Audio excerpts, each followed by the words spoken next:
Well, hello, everybody. I hope you all are doing fantastic today. Um, I am in a little bit of pain, so bear with me if I seem a little bit off, but I really, really want to finish this fucking story, this fucking ARG, because it has been 12 parts now. I think this is part 12 and the finale. I'm not going to stop until this is done. I'm not going to stop the stream until it's finished. It's god awful. It's hurting my soul, and I want to be done with it.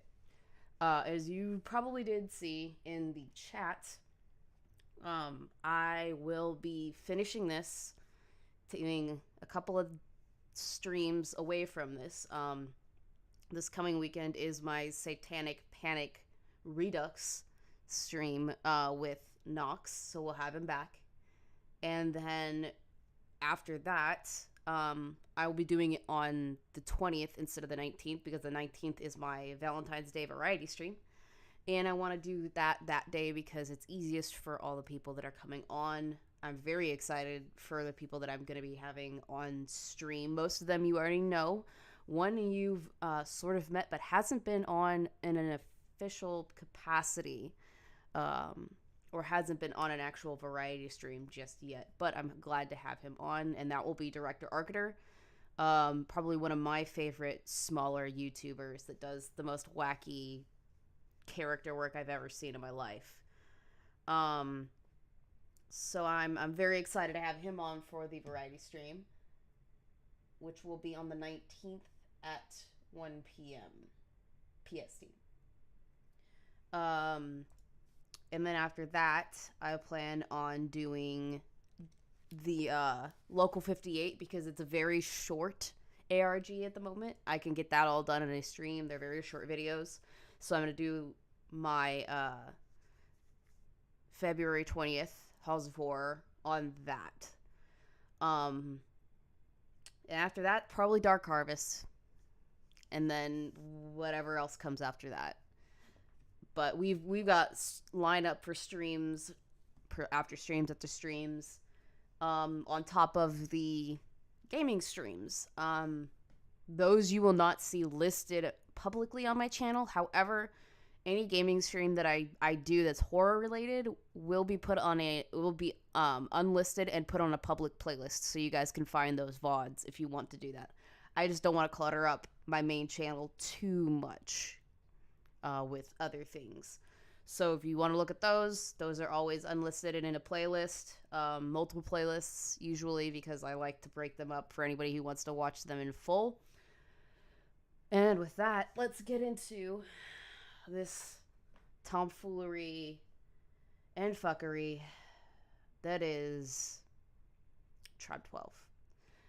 We left off with that weird artsy fartsy, I don't know what the fuck it was, video where where Noah is talking to different dimensional versions of himself. And we're back in it again, I guess. First tweet is on the 17th of June 2018 and says never forget. Let's put this on 1.5 because I can. And because I want to. Here is the next tweet. The next section of hell footage is particularly traumatic for me. I have panic attacks from just seeing the file thumbnails. I've learned that some doors shouldn't be opened. Okay. I'm back on my shit. Alright, okay. More stuff. Alright, let's see. Let's read this. January 5th, 2008. As soon as we got home, John went out with Mom, and I ran to the garage. I got the ladder, climbed up to the attic entrance, and pushed up the wooden slab to get in. I'd only been up there once before when I was really young after we had first moved in. It isn't a furnished attic. The skeleton of the roof is exposed. There's a series of wooden planks, and fluffy pink insulation sits under more rows of wooden planks instead of a floor. It seemed the same as I remembered, but shining my flashlight around, I noticed something tucked in the far corner. I carefully stepped across the wood to get closer look, and in the corner was none other than the new safe from my dream. I left the attic as it was, but put the ladder back and scoured the house again for that specific key from the dream. It's been days now, and I've checked every damn nook and cranny from Mom's room to the kitchen, but to no avail.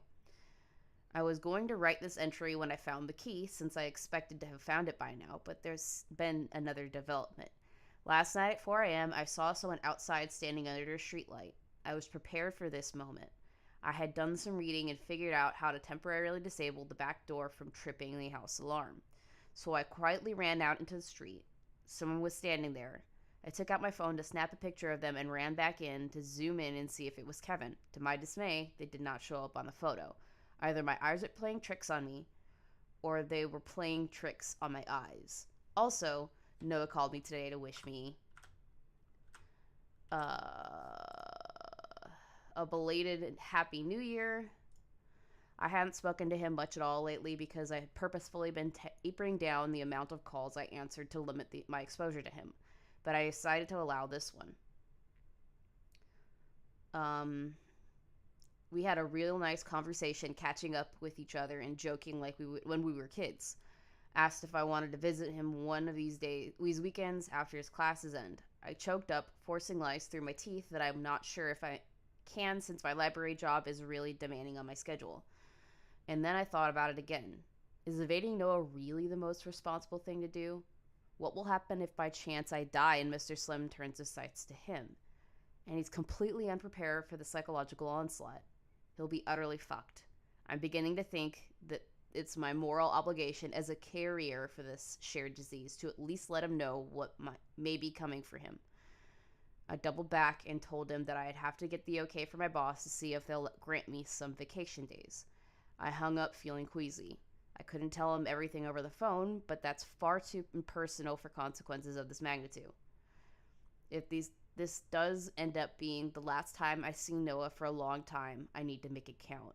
I need to give him at least something, advice, a warning, a sign, anything to keep him help him defend himself against this bizarre threat that we're both deeply intertwined in. February 11th, 2008.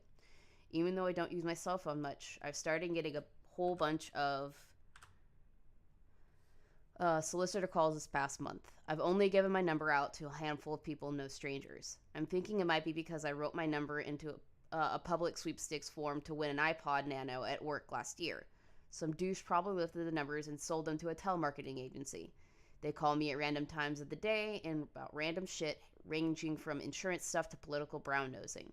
At first, I was annoyed, but then I started to have fun just fucking with them, like pretending to be an investigator from an active crime scene that they had called and asking for their personal information. I don't usually get that many at night, but last night, I got a call at 4 a.m. I was going to just ignore it, but because it was so late, I wanted to give this fucker a piece of my mind. So I picked up and waited for someone to start selling me something, but there was silence. I waited a few seconds and listened. I heard some faint noises, light breathing.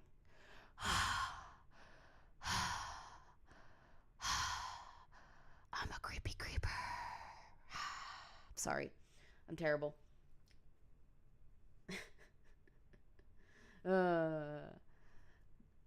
I don't expect you to want to do too much, Spectre. I don't, because we all want this to be done. We are all so done with this shit. And there are videos in here, as you can see. There are videos. Oh, there are absolutely videos. There's definitely someone on the line with me waiting for me to say something. Just sell me the scam already, I said. Still nothing. I hung up. Not 5 seconds later, it rang again. Caller ID read unknown. Maybe it was just a ringback, so I didn't answer. Then it rang again. And again. And again. Another one. I eventually picked up with, I don't want your fucking service. I could hear louder breathing on the other line now. Milo? The voice whispered. Who the hell is this, and why are you calling this late? I replied. There was what sounded like shallow giggling, followed by some unintelligible gibberish. I made out some things like, come to us, and no sleep. It sounded like this person was forcing out words, like they were choking. We need to end. I'm sorry. I'm so sorry. There. the voice said before it moaned into an inhuman screech. I shut the phone at that, but I heard the screech continue. It came from outside. I pulled open the blinds and was assaulted by a bright burst of light that blinded me. The stranger was literally outside my window and snapped a photo. In a half-awake frenzy, I ran out the door without disabling the alarm and tripped it. I could barely see what was in front of me because the intense after image from a point-blank flashbulb had stained at my vision, so I retreated back inside. John was in the living room with his pistol drawn, assuming a break-in had happened. I nearly pissed myself when he swung the barrel in my direction with the lights on. When the lights came on and Mom turned off the alarm. They asked me what happened, and I scrambled for an excuse. I said that I'd woken up, thought I was still dreaming, and went to go to the backyard. This turned out to be an awful explanation. Were you sleepwalking, hon? Mom asked incredulously. I don't think so. I'm not sure what came over me, I said, grasping for straws. Could it have been that I missed my medication? Mom was furious at this, but playing the oblivious card was imperative. You know you can't miss your meds, Milo. Not even once. I aimed to confuse, but I thought I did take them tonight. Didn't you give me them after dinner? John, my savior, chimed in. Mary, shit, I don't think we did. Of course I fucking did, John. This wouldn't be the first time, babe. I swore I took them after the casserole. Do you remember? I added, knowing full well that we had stir fry. We had stir fry. That was yesterday. You feeling okay, Champ? John said. Sorry, I'm half asleep and my head is really foggy. Mom, do you think it would be safe to take another dose just in case? Yes, definitely. If there's an art to playing dumb, tonight I was on display at the MoMA. I don't know what the fuck that means. I apologized again, took a black cap in front of them, and went back to bed. I waited an uncomfortably long time to make sure that they had gone back to bed, like half an hour or so, before sneaking to the bathroom and sneaking my finger down my throat to regurgitate the cap. To my horror, the gelatin casing was already begun to dissolve, but I'm pretty confident that I made it to the toilet before anything had absorbed. I've been clean for nearly a year and a half. I'm sharper than ever, and I have no plans to be shoved back into a mental prison. I really hope that I've fooled my parents this time. I cannot afford another slip-up at this juncture. I'm already walking to on a waterbed of broken glass as it is. The more I think about that call, the more I can make out the sound of Kevin's voice. What have I done to him? What have they done to him? What are they doing to him? Please do be sent. We don't want you. This description is eerily similar to the mystery call that I received on the very same phone. I had been under the impression for years that it may have been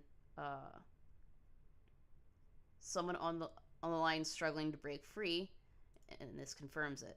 Or Kevin on the line to break free, and this confirms it. Come on. Move on. Next thing.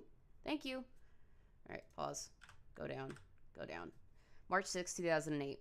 John came to me in the morning with a proposal. He wanted to clear up space in the garage by getting a storage shed for the backyard like the neighbors have. Our garage is super cluttered and unkempt. It looks like a pack rat had been squatting there, so it seemed like a fair idea. Mom was out running errands for the day, so he asked if I wanted to accompany him to the hardware store, saying we could pick up some tapes if I wanted.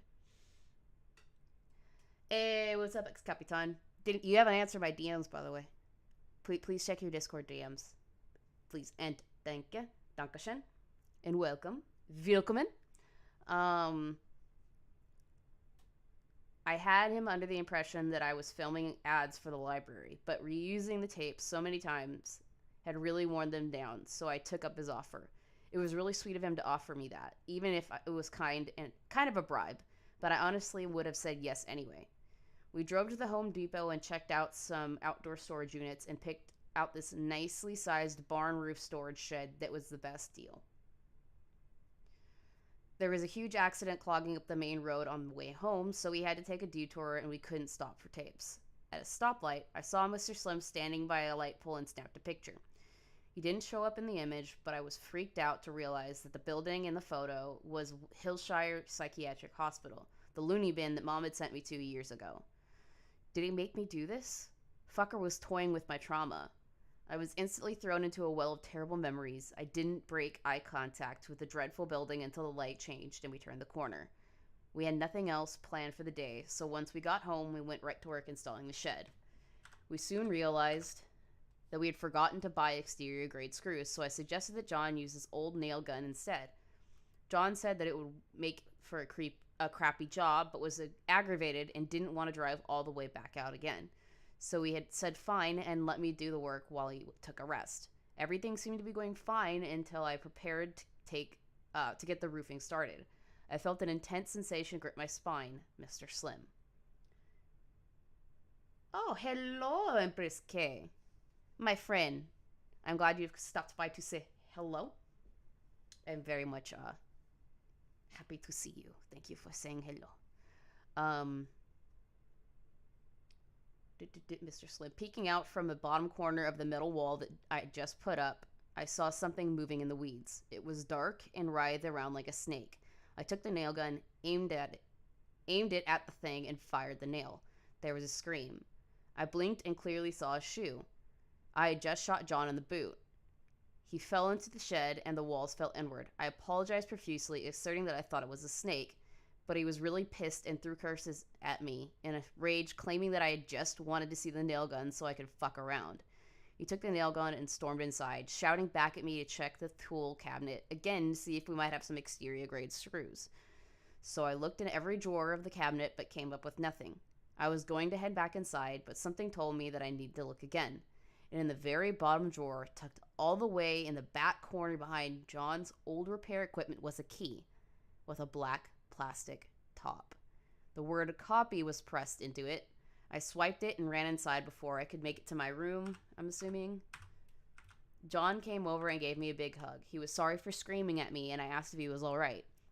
The nail thankfully only just grazed his toe, and he wasn't injured.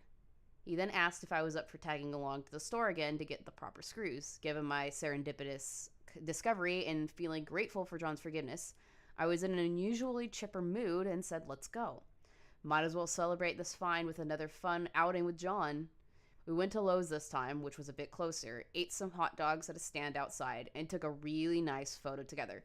By the way, the stands outside of Lowe's are usually fucking choice. The hot dogs there are fucking chef's kiss. And even though it glitched the fuck out when I sent it to him, I didn't feel Mr. Slim's presence or see him at all for the rest of the day with that lucky key in my pocket. We finished the shed by nightfall and had a great lasagna dinner.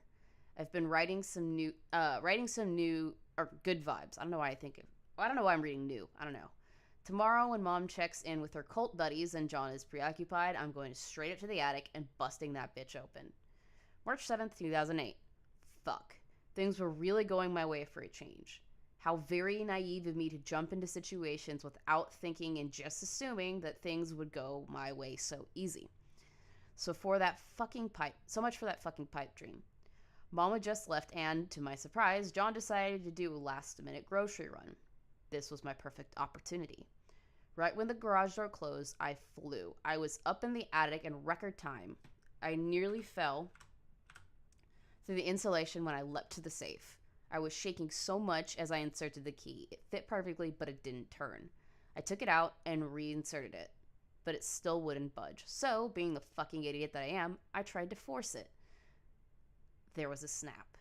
It felt like I snapped as well. Top half of the key flew out of my sweaty fingers across the attic. I lost my footing, dropped the flashlight, fell backwards, and hit my head hard. It had all happened so fast. I think I was out for at least 15 minutes. When I came to, I started freaking out. I turned the key so damn hard that it had broken off in the lock at the neck. The lower half of the key was now jammed in the lock, sticking out ever so slightly, but not enough for me to pull free with my fingers. I found the top half of the key broken off at the neck and missing the black covering. As fast as I came up, I rushed down to the garage and searched for pliers. I swore I didn't breathe until I returned to the attic with them. The key shaft was barely protruding from the lock, a little over a millimeter, and I couldn't get a hold of it. Finally, I got a solid grip and pulled hard. Too hard. It flung out, I hit the wood, and fell somewhere. I tried to find it, but it was like it had just disappeared. I was just screaming bloody murder at that point. And then I saw where it was. It had fallen conveniently between two boards nearby. It glinted at me mockingly as my light shined on it.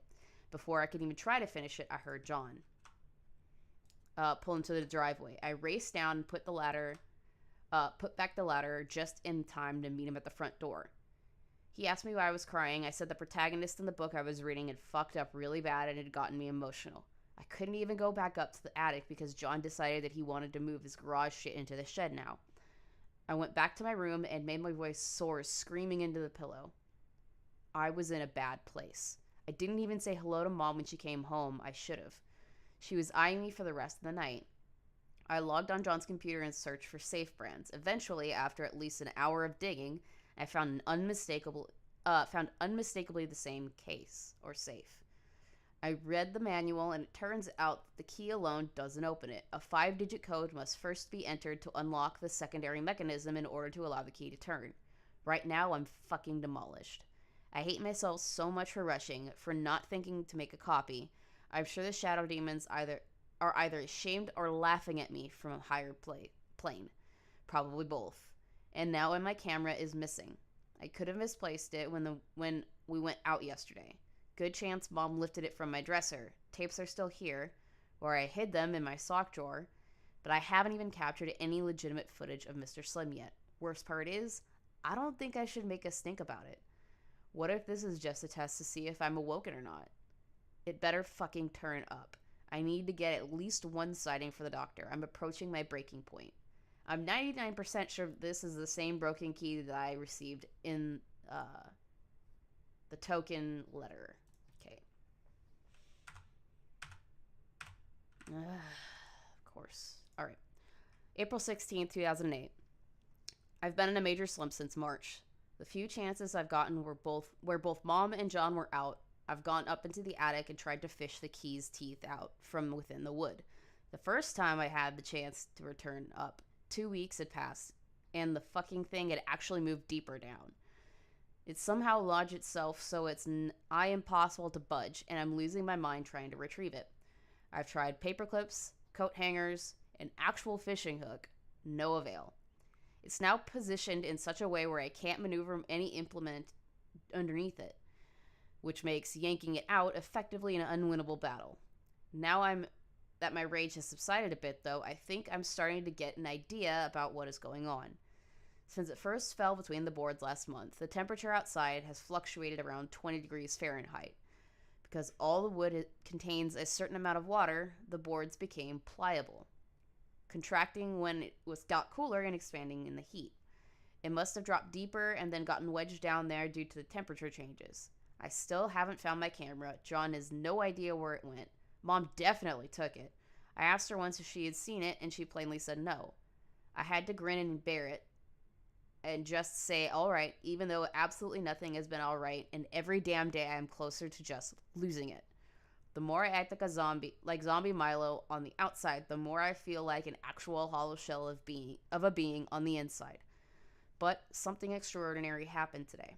At work, we have this cork board by the front desk where local businesses can pick up their business card or pin up their business cards.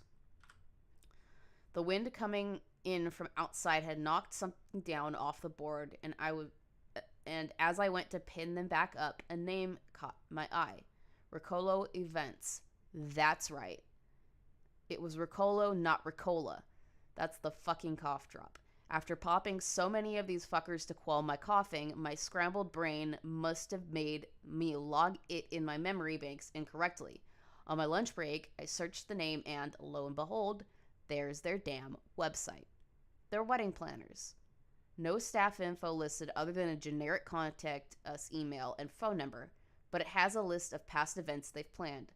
Looks like the last week was the Villegas wedding, Justin and Isabella. I formulated a plan on the spot.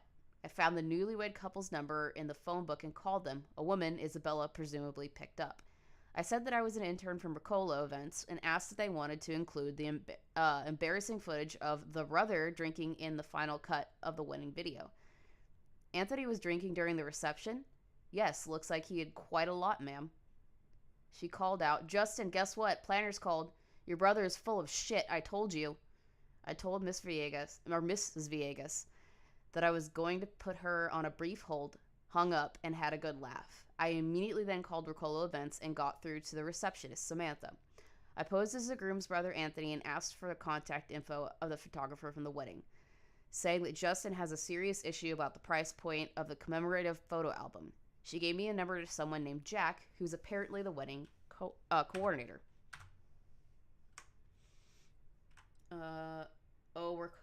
They were cough drops. Kind of was hoping it'd be Prozac. Shut up, Spectre. I called him and pretended to be Anthony again. I said that Samantha from the office gave me his number and I asked, can I get a contact info for the photographer from the wedding? We talked at the wedding and he said that he did freelance work. He gave me his number, but I lost it. He asked me which photographer, as there are apparently 5 that work for him. I think his name was Kevin? I heard some paper shuffling and he read off a number. I thanked him, hung up, took a deep breath, and gave myself a moment to process the elegance of what I just accomplished. This must be Kevin's new number. It's not at all similar to his old one. The area code is New York. I didn't plan at all to suddenly finesse Kevin's number out of thin air like this. I need some time to think about how to approach contacting him, but I'm gonna try and call him come this weekend. Yep, so much reading and I hate it. I hate it, but we're getting this done, Capitan. This is being fucking finished. I want to be done with the series. I want to be done. April 20th, 2008. Well, that just happened. I waited until Saturday to call Kevin so I could have adequate time to ruminate on what could go down. I deliberated over every possible scenario of what to say first, how we could possibly reply, and tried to formulate ways to respond. In the end, I decided to go with the tried and true method of playing dumb. I was going to call him and act like nothing bad had ever happened and say that I'm just trying to touch base with an old friend from grade school after a long time apart. So, at noon, I dialed. It rang a good 5 or 6 times before someone picked up. Hello? It sure sounded like him. Hey, Kev, how's life? I said to him like I used to back in the day. There was an uncomfortably long pause. How did you get this number? Samantha gave it to me, I said. He asked who I was, and I said, your old buddy Milo Asher. Who? Of the hundreds upon hundreds of different conversation paths, I had not prepared for this one. He didn't fucking remember me. I started to talk about how we met in elementary school, how we grew up together. He insisted that he'd never met me before, or never even met me before. I was in complete shock. Nothing I said rang a bell to him.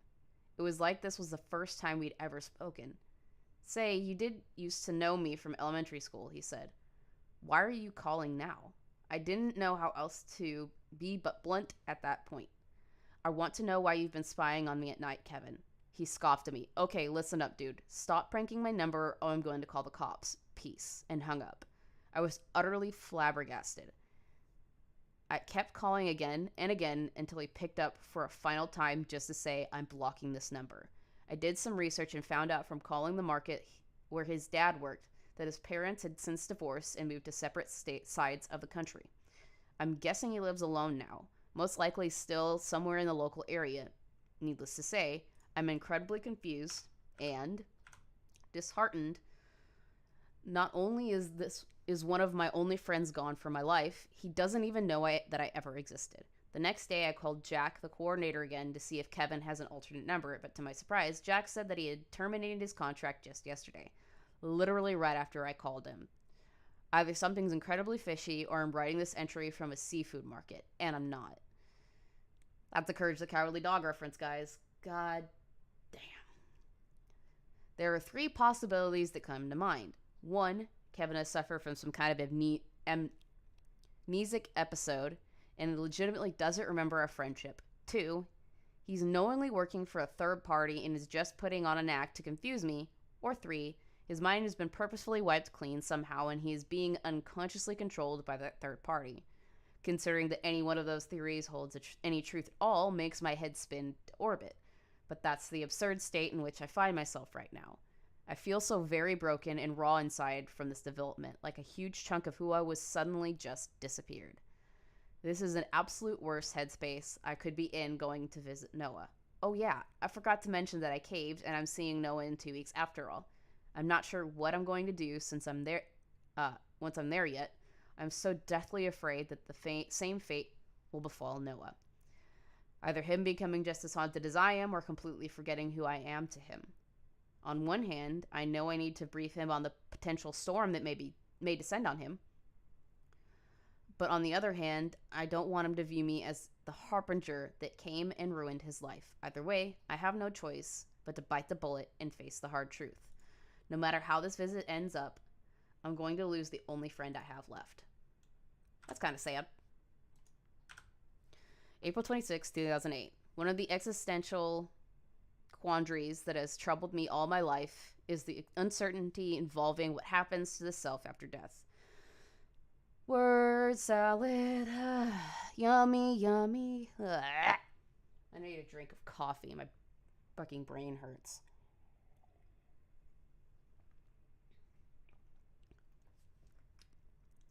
Is there a next level of reality waiting for us, or does the mind just cease to be after falling into the void of eternal sleep? I'm not sure what to believe. Belief in general has been a fickle thing for me, something I continue to struggle with rationalizing to this day. Sometimes I wish I was carefree like Oscar, oblivious to the terrors of the world and perfectly content in his old age watching birds from the windowsill. His only worry being if feeding time is late. I'm certainly not a religious person, not because I've stopped attending a place of worship, but because the tangible confirmations that the scientific method provides have always made more sense to me than unverifiable hearsay from sacred text, and thus has been more mentally comforting. He makes me hate being an atheist. Oh, Spectre for $20. No need to use this for slowdown, just a way of hoping you'll feel better. That and this shit can finally be over. All the love and best wishes. Thank you, Spectre, for the $20 donation. I very much appreciate it. But rules be rules. I'm using it for that. $20 equals 0.25 for 2 minutes. God damn. That's fine. It's not going to be that long. What the fuck did I... However, given all the first-hand paranormal experiences and direct contact with the supernatural beings that I've had throughout my life, I can definitely say that I'm not an atheist. I used to think I was agnostic, but I'm not sure I can call myself that anymore since I have personal evidence of their handiwork and I can't claim that their existence is entirely unknowable. So you're agnostic atheist. But what does an agnostic call themselves when forced to acknowledge occurrences that transcend all reasonable logic? Uncertain? I guess the only thing I do truly believe is the certainty of uncertainty itself. Word salad, excuse me for the burp. Yummy, yummy. Ugh, I hate this. There will always be some level of uncertainty to all things, and I've come to embrace it. Because quest for certainty requires tolerating this uncertainty. I hate this shit. I hate this shit so fucking much. Not knowing is more terrifying than knowing, and to be comfortable with this notion is the only way to obtain knowledge in the face of a terrifying enigma. Ladies and gentlemen, this is the prime example of using big, meaty words to try and sound smart. And in the process, sounding absolutely, inconsequentially, imbecilic. That's how you do it. That's how you really do using big words. So since the beginning of last year, I've fought my fears by doing research on spirit boards and their proper use. Kevin and I didn't use the boards safely, and if I wanted to try again, I didn't want to make the same mistakes. We didn't meditate beforehand, draw a salt circle, or use any protective measures. Duh, you were kids. I think I'm a medium because I have a higher awareness to inexplicable phenomena. So I feel that I already have a better likelihood of making contact with transcendent entities. Just say fucking ghosts. But this time, I'm on my own. The last thing I want is to involve or infect anyone else. Magical STD for the win! The last thing I want is to involve... I already read that. I felt like I had done an apt amount of research and planned for today to perform a proper summoning. Since Mom and John had planned to go out to some local concert in the evening, tonight was an ideal time to try it all again. I meditated in my room all day until they left, and once they did, I set up my room for incantation. Because I couldn't find any real Ouija boards, I made my own homemade spirit board out of a pizza box and a shot glass. Party. I lit some candles and sage incense, turned off all the lights, and poured a circle of salt around the board and eye. Flipping the board over, I drew the intersecting eye of protection, repeating the mantra. Protection against maleficent beings. I cleared my mind and introduced myself to the board as a humble mortal with an affliction again, requesting connection with the spirit world. For assistance. Pigeon 4-5. This comes off like somebody who unironically thinks that watching Rick and Morty gives him a higher IQ. I could agree with that. I could agree with that 100%. After a moment, I touched the glass and asked if anyone was out there. No response. After a few tries, when I was about to try more meditation, the hair on the back of my neck stood up. The hair on my neck stood up. I felt the presence enter. The candles flickered and dimmed. I asked again if anyone was out there. I couldn't tell if it was me or the glass itself, but it began to move and stopped on yes. I collected myself and asked who has joined me, and the glass spelled out answers. Firebrand. What are you? Rogue God. Are you friend or foe? The glass didn't budge at first, but then spelled out shadow and slid upward, stopping between yes and no. Ominous. I was speaking to a shadow person. My hands were trembling, and I asked what the shadow people are. Cursed souls. I asked why. Severed flesh. I wasn't sure what to make of this, but I decided to keep going and ask more clear questions. Is Noah in danger? Yes. If I am the current target, what is Noah? Next. Should I tell Noah? Show him. What happened to Kevin? Collected. Why is he taking pictures of me? Spying. For who? Archvassal. Why are they doing this to me? End session. I wasn't sure if this was an answer or a request to end the correspondence, so I asked if he wanted to end the conversation. No. May I ask more questions? Yes. I was shocked at not only how well this was working, but how eager this being was to answer my questions. I wanted to try something a bit dangerous. Since asking about Mr. Slim caused him to appear, I asked if it's safe to ask about the big man. Safe for now. What is he? Administrator. What does he administrate? Session. What is the session? Curse. How do I lift the curse? Sacrifice. Sacrifice what? Everything. These answers were getting a bit heavy, so I went on a limb and asked something more challenging. How do you know all this? I know all. Can you prove it? Ask specific. I thought for a moment and asked something that I knew. What's my favorite song? Blackest Eyes. I was stunned. I've never told anyone that Blackest Eyes by Porcupine Tree is my favorite song. But somehow this nebulous manifestation knew. At this point, the burning questions I really wanted to know, the answers to, bubbled to the surface. Did Robert die in the fire? I started crying before the glass stopped at no under my shaky fingers. I asked where my father was now. Order. What caused the fire? Arson. I held my breath. Who set the fire? Mary. Called it.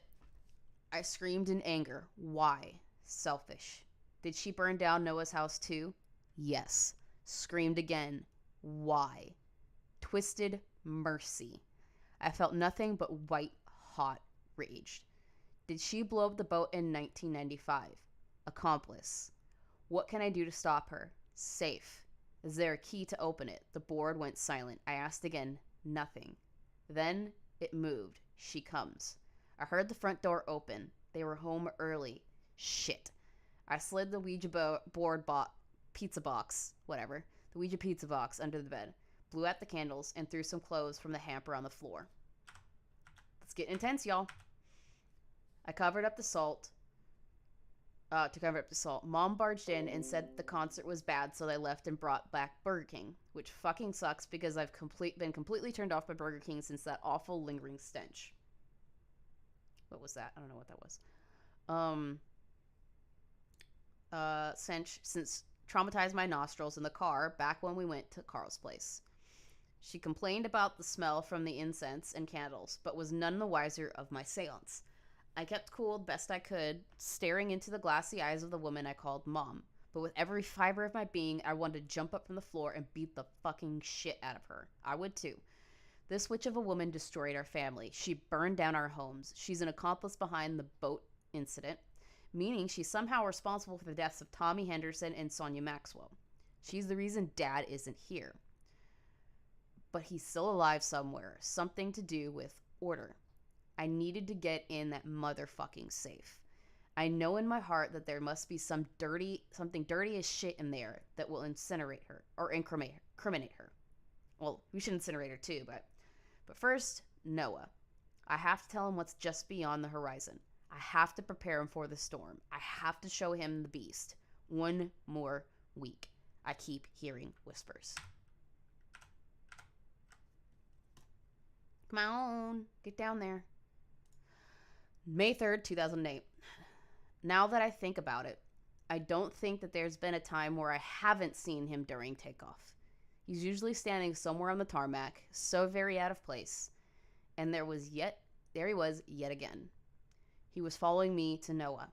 As soon as I felt the wheels of the plane leave the runway, this latent panic attack had been creeping up on me. Festering inside me like an inflamed appendix burst open. Half of me was committed to helping Noah, and the other half was screaming to run down the fuselage. Unlatch the door and just jump.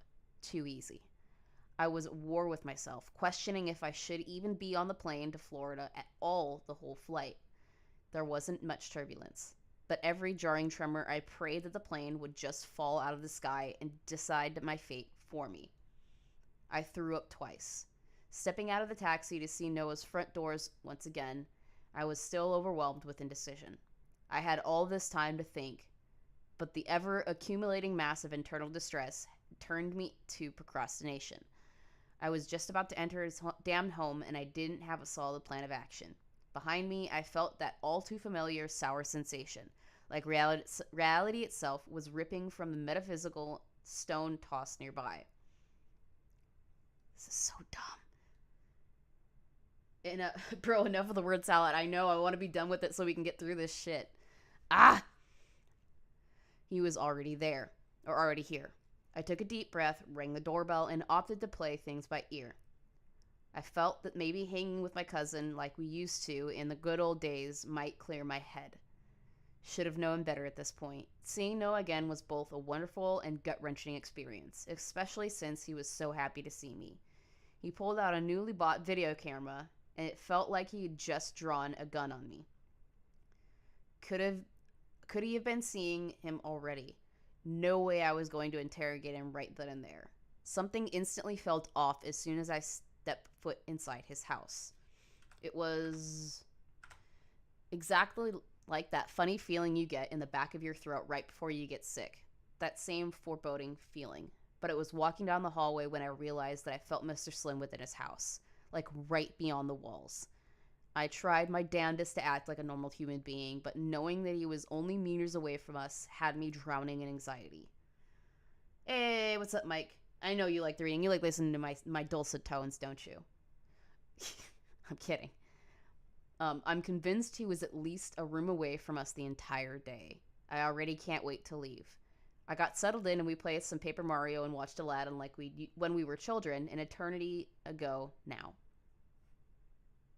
I have salad in my name, and I've had it with these motherfucking word salads in this motherfucking ARG. I agree. I absolutely fucking agree, bitch, and I'm so over it. It's already been 50 minutes. This is gonna take forever.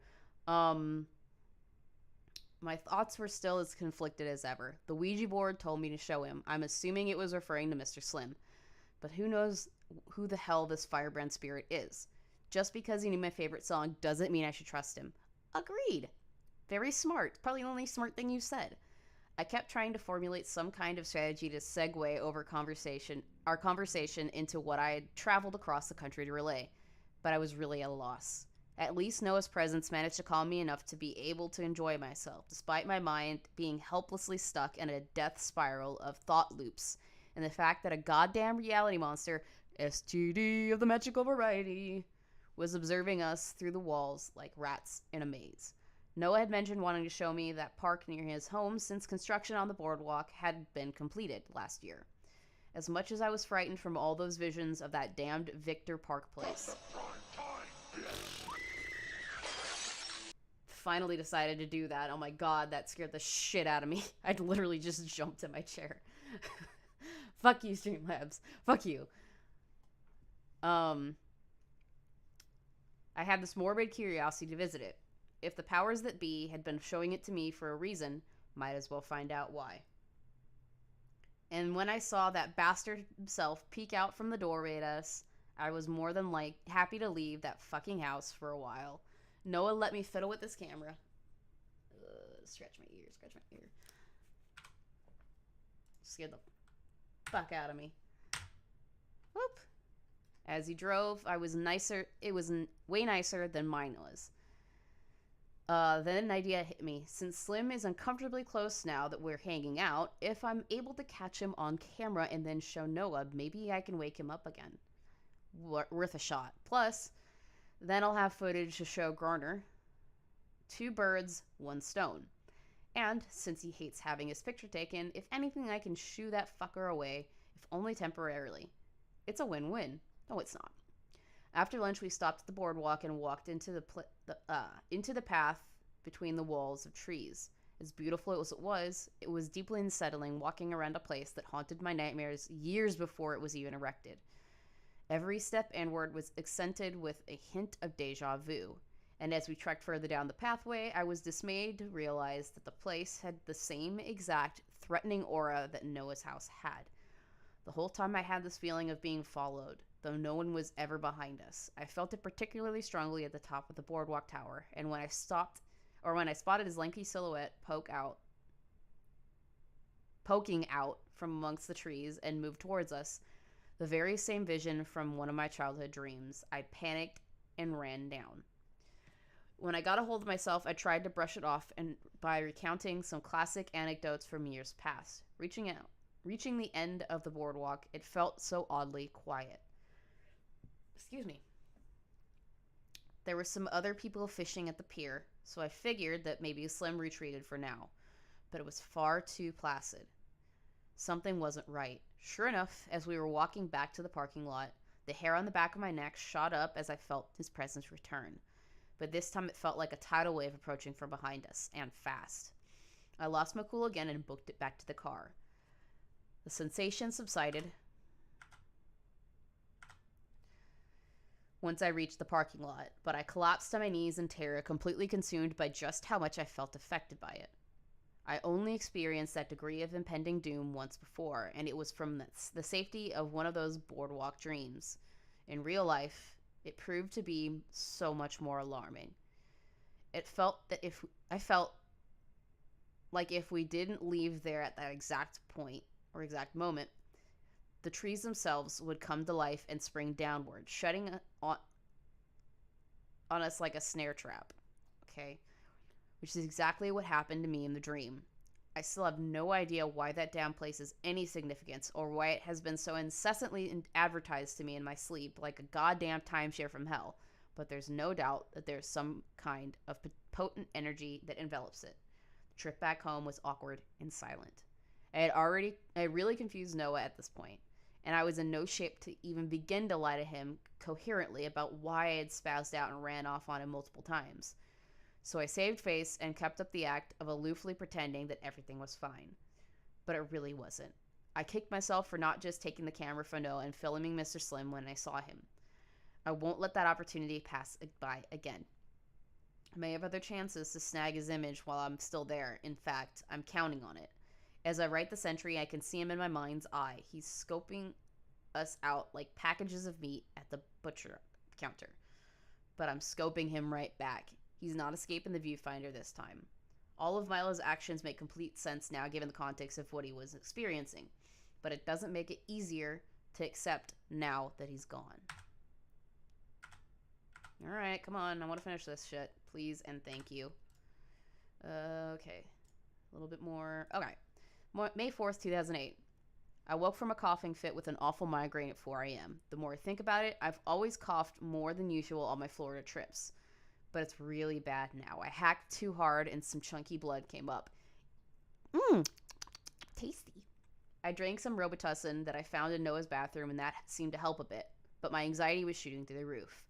I went to get my benzo, but I'm fresh out. I've been taking too many these past few days and I can't refill for at least another week. My head pain was a more pressing issue. It was extremely uncomfortable. I don't have my headache medication with me. I tried to write it out and fall back asleep, but it felt like my brain was being squeezed from the inside and there's no way I could knock myself out with that level of pain. But I had an idea. Yesterday, Noah showed me the Sudoku Rubik's Cube that he had that was jammed in a place, and I offered to try and fix it. I asked for an X-Acto knife, and he pointed me to a first kitchen drawer. In that drawer, we found some pill bottles under his dad's name. One of them was a drug that ended in triptan. Ladies and gentlemen of the audience, please do not ever fucking take anybody else's medication. That's not okay. You do not know how it's going to fuck with you. From my research into medication, I knew that triptans were a class of medicine used for the treatment of migraines. There were definitely a few left in that bottle. I very much didn't want to go out into the house alone in the dark. His presence was as strong and near as ever. But when I remembered Noah's camera. Slim hates cameras. So I can at least ward him off and at most have a perfect opportunity to capture proof of his existence. So I took the camera and went to the kitchen, sticking the lens in every open area like spraying bug repellent. Chunky blood, tasty, yes, tasty. Very tasty. Tasty little treat. Okay. A drawer and took one tablet. As I swallowed, I swore that I saw something move outside. As I filmed out the window, there was an intense jolt of pain in my neck and I fell. I thought it was a thunderclap headache, but I soon realized that I was struck with something solid from behind. I looked up and I vaguely recall seeing something there on top of the fridge that wasn't there before, but I can't remember what it was. I ran back to Noah's room and blacked out. I don't remember anything else after getting inside. I woke up on the floor a few hours later to Noah standing over me. I said that I have a sleepwalking problem and left it at that. At least the migraine was gone. While Noah showered, I took the camera and watched what I had filmed. I didn't seem to have captured anything other than some garbled footage near the end. After breakfast, Noah decided we'd head out to Victor Park again so we could check out the nature trail and observation tower. Everything within me was imploring me to object, citing the recurring nightmares I had based there, but I ended up humoring him. I knew I was so fucking close to getting Slim on camera and I may not have this chance again. It felt like he'd been closing in with every passing hour and there was something about that park that seemed to draw him out. So we went. I noticed that this black car was following us everywhere we drove, or wherever we drove. Might have been coincidence, even though it looked vaguely familiar to me, like from a dream. I wonder if Mr. Slim can drive. Once there, we walked past a dog park and a memorial playground before starting down the trail. If my childhood hadn't been tainted by repeated visions of this place, then maybe I would have been able to admire its natural splendor a bit more because it was a very pretty trail. We made it to the trail tower, which was taller than the boardwalk tower, but closed off for some reason. I was pretty relieved that we couldn't climb it. I always envision falling and it freaks me out. We instead took a break at the picnic table beneath the tower. I had to turn with Noah's camera to film around for a bit, but saw nothing. Even though the boardwalk was a mile away, the whole area still exuded this threatening energy. There was no doubt that Slim was near. We continued and Noah got a phone call from his dad. He handed me the camera and I swung it all around hoping to catch him. And then I did. Through a clearing in the trees, a figure in black peered down at us. My skin tingled violently at witnessing him, and my fight or flight response had me running. I was thrilled. I felt like I had just shot the National Geographic photo of the year, and at the same time completely terrified as I was being subsequently chased by the subject of my shot. I felt him trail behind me as I ran, and I didn't stop until I reached the car. Once I came to my senses, I realized that I had totally left Noah in the dust and that I was going to have to explain myself. Noah didn't seem to have run after me, and as the minutes passed, I began to worry he was taking so long and contemplating if I should go back in after him before it got too dark. Finally, he made it back to the car, and I just said that I wanted to go home. I expected him to be annoyed with me, but he expressed more of a concern than anything. What a guy. The car ride back to the house was excruciatingly silent. Eventually, he asked why I ran. I told him not to worry about me. We had a speechless dinner, and I retreated back to Noah's room, where I am now writing this entry. I had a mini heart attack as he filmed me write. Who knows who Mom is keeping an eye on? Who knows what'll happen if she sees me writing in here on YouTube or something? I asked him if he was going to post our footage anywhere publicly, and he said that this was only for his personal records, so I breathed a sigh of relief. It was a brief relief, however, because now that I have something legit on camera, I must follow through with my prime objective to present it to Noah. I only have one day left here to spill the beans to him. I've waited long enough. I'm still going to try and capture more footage of Mr. Slim, but tomorrow is the day that I tell Noah about him. Okay, so just now before bed, I took a look at my phone and found a bunch of pictures time-stamped from Saturday night. There are 6 new photos. 3 of them are unintelligible. The other 3 undoubtedly show Mr. Slim. They're still very blurry, but it is clearly front and center in the image. I guess I took them that night. Even more evidence to show Noah. I'm still unsure how exactly I'm going to give him this insane-sounding talk, but the longer I hold off on doing that, the harder it's going to be, and the harder he's going to take it. But it must be done. Tomorrow. I actually remember walking back to the car being fairly annoyed at him for not acting so bizarrely, not understanding why he was inexplicably running. But as the context deepens, it hurts even more knowing what he was going through on his own. It seemed like we all end up running from him. We're all driven by the same fear. We're all alone. Circumstances have changed, so I'm sure he would understand. Okay. Still going. We've got a few more of these and then videos. And it looks like actually this is the last set of writing from Milo. May 5th, 2008. Trying to make sense of everything that happened today has been a serious effort. I'm writing from the plane back to Alabama after my 3-day-long panic attack at Noah's this weekend, and I'm still bewildered at what happened. After I finished writing the last entry, I went to bed directly into a nightmare. I dreamt that I was looking for something in the vacant lot next to Noah's house. I had a peculiar feeling regarding the tree on the property. It appeared far too dark and smooth. I went over to touch it, but felt nothing. I was then hit with this electrical shock, and when I opened my eyes from wincing, I was lying down on something hard and cold in the dark forest. Surrounding above me were several figures in black hoods with masks. I couldn't move. Out of the trees came another cloaked person, but this one I recognized from the skull. It was Henka. As I stared at his lack of jaw, I was overcome with this disturbing feeling of having a deep spiritual connection with him. He leered over me, and black tendrils emerged from his eye holes and robe, wrapping around my throat. I couldn't breathe. When I came to, I was gasping and coughing, standing in front of Noah's garage in the dark, holding his camera. It felt just as real as the dream. I couldn't tell the difference, so I figured I was still dreaming. This nagging urge to search for something that tugged at my inner compass, so I hit record and walked around. I was nearly scared to death by an AC unit turning on before noticing the unusually dark tree again. I went closer to it, blinked, and suddenly Mr. Slim was standing right beside it. I made a mad dash back inside and took refuge in Noah's room. I checked the footage, and I was surprised to find that I had caught the bastard on tape again.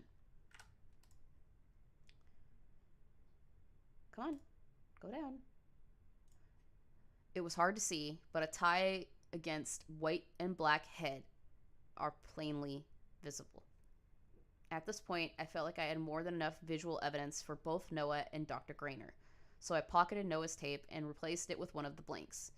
Despite the splitting headache, I popped another triptan and found it easy to fall back asleep.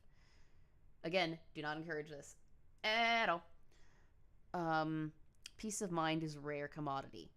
I was just beginning to dream about standing over a lake looking at what appeared to be a vehicle at the bottom with its lights on when the slam of a door woke me abruptly. I pretended to be asleep as I heard footsteps drag down the hallway. I had been sleeping on a pull-out mattress next to Noah's bed, and I was shaken by a sudden movement of the bed frame. I waited in silent terror until I heard snoring. I peered over the bedside to see Noah in his day clothes, face down and sprawled across the bed. His video camera was strapped around his hand. I delicately removed it and removed the tape. There was new footage of him walking around the playground, the one at Victor Park.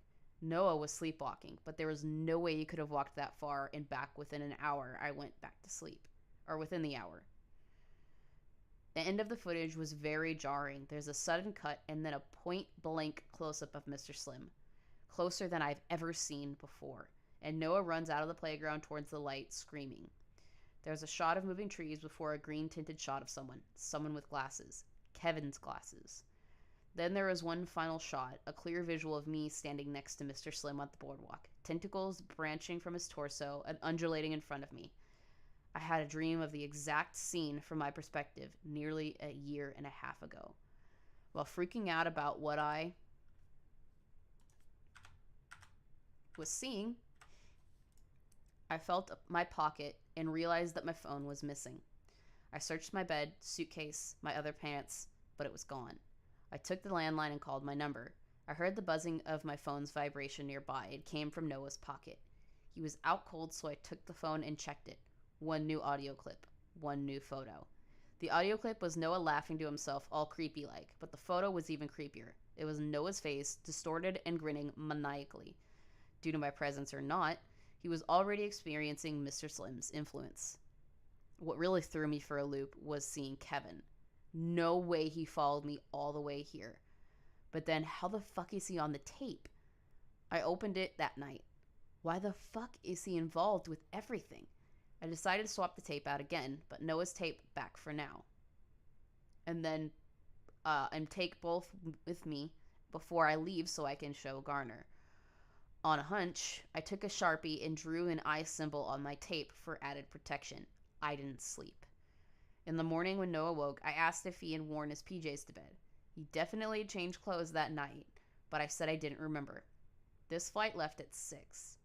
So now I had mere hours left to break the news to Noah. After all this time, I was still coming up short with figuring out a way to approach him about it. After some reminiscing, Noah left me alone to get some food. I took a deep breath and decided that I was going to tell him once he gets back. When he went out, he left his camera and the dock still recording. I assume on accident. It really is a nice camera compared to my old one, and I'm considering saving up for a similar model. As I was admiring it, I caught sight of Mr. Slim ogling me from Noah's closet, and I bolted out the front door. I stood there hyperventilating for a quick minute before pulling myself together, taking a deep breath, and running back inside. The more footage of Slim I get, the better, I figured. This was the time to face my fears and actually do something valiant. All cylinders pumping hot adrenaline, I rushed down to the hallway into Noah's room. The closet was empty. I then was struck with one of the worst cluster headaches I've ever had and collapsed in the hallway. I saw him. He was in the room across the house, peeking at me. I was nearly paralyzed in throbbing pain as he dipped into the room and instantaneously out from the laundry room a few feet away. That was the last thing I saw before I blacked out. Next thing I knew, I was sitting back on the bed like I would just imagined it all. Almost half an hour had passed, the camera still in my hands, the front door shut, and Noah walked in with groceries. He saw me holding the camera and asked, "Filming something?" That was it. It was time to rip the Band-Aid off. I told Noah that he should sit down because I had something very important to talk to him about. My heart was racing, and he sat next to me, and I turned on the camera to rewind the tape. "Have you been seeing anything unusual since I arrived?" I asked. "No, at least not that I can think of." I asked him to think hard, and he replied, "Well, other than you being a weirdo, no." And I said, "I want to show you why I've been acting this way." He gave me a dubious look. I asked if he had any AV cables to hook up the camera to the TV, and he got them for me. I hooked the camera up to his TV, played back the tape starting from when I rang the doorbell, and told Noah to watch it very closely and say if he noticed anything out of the ordinary. As it played, I had palpitations because I noticed something early on. I rewound and watched in silent trepidation as I caught Slim lurking in the darkness of the laundry room. I knew that I had felt him near. I glanced at Noah. He didn't seem to catch it. I saw him again in the reflection of the TV when we were talking on Saturday, and on the boardwalk as Noah ran after me. Every time he appeared in the footage, I looked back to Noah, who didn't seem fazed at all. As we got to the portion when I filmed on Saturday night, Noah began to get uneasy and asked, "What the hell? Did you film this?" "Just watch," I said. At the end of the clip, where the distortion was, for a split second, I saw him in jittery frames. I rewound until I landed on the frame where the distinct shape of the tie was visible. "Do you see anything?" I questioned. Noah looked closely in this unblinking pensive stare and opened his mouth to say something, but just shook his head. "Let's continue," I said. Fast forwarding to the next clip, we arrived at the nature trail. "Why does the camera keep fucking up? It's all brand new," he said as we got to the tower clip. "It's not the camera." He gave me an unnerved look at that, and a look that almost said, "Is that what this feeling is?" I will never forget that look. I paused at the point where Slim appears in the clip, in the clearing of trees, and saw that Noah had this odd expression on his face, like he was looking at something he couldn't quite understand. I played through the next bit of us driving home and me filming outside, but this time Noah said nothing. We got to the point in the day where Noah went to the store and Slim appeared in the closet. There was a strange, disjointed footage that accompanied what I'd remembered. Before ending, there was a shot of Noah's ceiling fan, bizarre footage of the floor spinning, and a clip of the boardwalk at night. As the tape ended, I looked back at Noah, who was fixated on a black screen. "Did you see anything?" There was a breathless silence. Rewind the tape. Milo. More palpitations. I rewound and played it again. Now every time Slim appeared, Noah blinked a few times. His mouth was slightly ajar with morbid fascination. I could tell that he still couldn't see him, but I knew that something was there. He felt it like I did. The blinders were fading. "Again," he said sternly, and once more I rewound it. Once the tape got to the part where Mr. Slim appeared in the clearing, Noah grabbed the remote from me, rewound, and paused the tape. He pointed directly to the figure, glared at me eyes wide, and asked, "Who the fuck is this?" I never thought we'd get to this point. Was he always there? I didn't see him, but now I do. Is this a trick? I grasped his shoulders and looked him dead in the eyes. "Last year, do you remember the pantry? Remember the man in the pantry?" Noah's expression slowly turned from confusion to white terror. That suit." He started to tear up. I did too. "Yes, you do remember. What did his face look like?" "Face?" he said, trembling. "There wasn't one, man." He shouted and started to gasp for air. I embraced him tightly and we cried together. What a powerful release of tension that was. How could I forget something like that? Why was that thing in my house? What the fuck is going on, Milo? I began to explain that the faceless man is a supernatural STD, magical STD, that's been haunting our family for years, that my mom is secretly in on it, along with some religious cult, and that she's been attempting to drug me since my childhood to keep me subservient. I told him that Grandpa Karl has a powerful book that we're trying to get, and that that they have been using me to try and steal it from him. His face went red with overwhelming rejection and, "That's all bullshit. You can't be serious," he yelled at me. I assured him that it was all true, pointing at the screen. "Why are you telling me all this now?" "Because I have a reason to believe that they may be coming for you next. The fact that you can see him means he sees you now." He shouted through tears that he didn't want to be involved in any of this shit, but I told him that there's no use because our whole family is plagued with this. He kept looking back and forth from me and the TV and back. "I've seen him in my dreams, other times too. How have I forgotten it all?" He wipes your memory. He erases himself. I then told him that my mom was the one who burned our houses down and helped to sink the boat in 95 because of Mr. Slim's influence. Aunt Mary torched our houses? Why? I think she was trying to spare us from the entity's curse through some twisted mercy. How do you know all this? I really don't know. I have no proof, but a shadow spirit told me through a Ouija board. This was far too much for him to take in. I could tell his world was spinning. This isn't happening. This isn't real. he mumbled to himself, rocking back and forth with his hands to his head in distress. I was stricken with grief at what state I had reduced my cousin to. I'm so sorry this is the way it is, Noah. But I had to warn you, I pleaded. I want you to be prepared in case he grabbed me tight. I don't want to forget again, Milo. I identified so hard with him. I don't want to forget. He inhaled sharply, let go of me, and backed up on the bed in fright. He pointed at the doorway, his hand covering his screaming mouth. I turned around the doorway and fell to my knees. It was Shadow Noah. He put his finger over his mouth. Shh, and gestured to Noah on the bed. Instantly, Noah was out cold. Shadow Noah, I began to say. Call me Firebrand, he smirked. It was him, the one speaking to me from the spirit board. Praesidium adversus egotisticus, I mouthed. He nodded. You've done well, Milo. He's almost awake. Upon a third realization, the veil will lift and he will see the storm. What are you? The result of your efforts. Without you, Noah would be lost to the beast. Why are you here? To ensure the fidelity of the loop. What loop? The iteration of our timeline where I can do this. Behind him, almost on cue, Mr. Slim slid in from the hallway, tentacles waving wildly. With a huge grin, Firebrand turned around and flipped him off. It was a profound moment.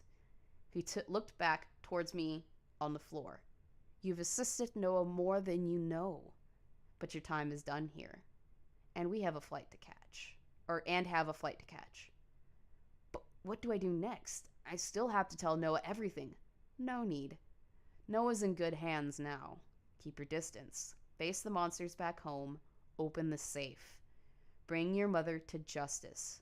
When we meet again, your destiny will be clear. He then snapped his fingers, and I suddenly became aware of the G-force sensation of my plane taking off. Time just skipped. It was like a recording skipping forward. I took out the journal from my bag, and I've been writing for 2 hours now. More memories are returning as I write. After the snap, I can only recall packing my things and leaving Noah's house in the airport taxi. But I remember us being normal. Noah seemed chipper, as did I. We were on some kind of autopilot, but I'm not sure if he has forgotten everything like last time. I just remember the tapes. There's only one in my bag, my tape with a symbol. Most of the footage of Mr. Slim is back on Noah's tape, and it's far too late to go back for it. Even though I completed the mission I set out to do after drowning in indecision for days, I'm now faced with even more indecision. The close-up of Slim on this tape should be enough for Dr. Garner. I'm seeing her in a month. If I really need to, I'll contact Noah for a copy of his tape, but should I even contact him at all? What if he really has forgotten? What if he's been wiped to the point that he doesn't remember filming? What if he doesn't remember my visit at all? My anxiety has returned with a vengeance. I'm not sure if I could handle another best friend not remembering who I was. I guess I'll know when he contacts me next, if he contacts me at all. What if I asked him for a copy of the tape, he watches it, sees Mr. Slim, and permanently wakes up to his existence like me? If this Firebrand guy is telling the truth, and I have no reason to doubt him at this point, Noah is going to be okay without my aid. If a paranormal being trying to help tells me to keep my distance, I'm not one to argue. If I have any contact with Noah, it may only serve to further complicate this master plan. I'm going to refrain from any contact with Noah until I can get a better handle on the situation or until I hear otherwise from Firebrand. But for now, I must focus on what he told me, facing the monsters back home, cracking open the safe, and dealing with that conniving wench of a woman that I call Bomb. We're almost done, guys. We're almost done. Almost done with reading. Note 1. I had thought that Milo had filmed this footage for the longest time. It was me. I vaguely remember wondering why I had slept in my regular clothes but disregarded it. I also don't even recognize my own distorted face until I read this. I hate it. I don't remember any of this happening other than returning from a store and Milo leaving right after. Reading this broke me. I wish I could remember this. I wish I could relive that bonding moment. It all makes sense now. Why Milo went silent. he was trying to help me. I don't blame him for how he acted, especially after what he was experiencing. I just wish I could tell him that I understand exactly how he's feeling and that he wasn't alone. To think he died never hearing that from someone feels like a knife twisting in my chest. There should be, I think, one more entry? No. Okay. Had a bad experience, gave a bad rating, not recommended. All right. More tweets. I don't know if there's any more entries. Victor Park Boardwalk. Got trapped in here for a month by paranormal demons. Had to survive on leaves and sticks while was eaten alive by swarms of mosquitoes. Ran from giant spiders. Would not recommend. That's kind of funny. Nothing to celebrate today. November 11th, 2018. That's his birthday. And another entry. I'm going to go use the restroom before we finish these, I'm assuming, final entries. So I will be back.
All right, we're back. Let's go. We're almost done, guys. We're almost done. I swear, we're almost done with the book reading. We'll have something else that I gotta read, but book reading almost done. Almost done. I promise.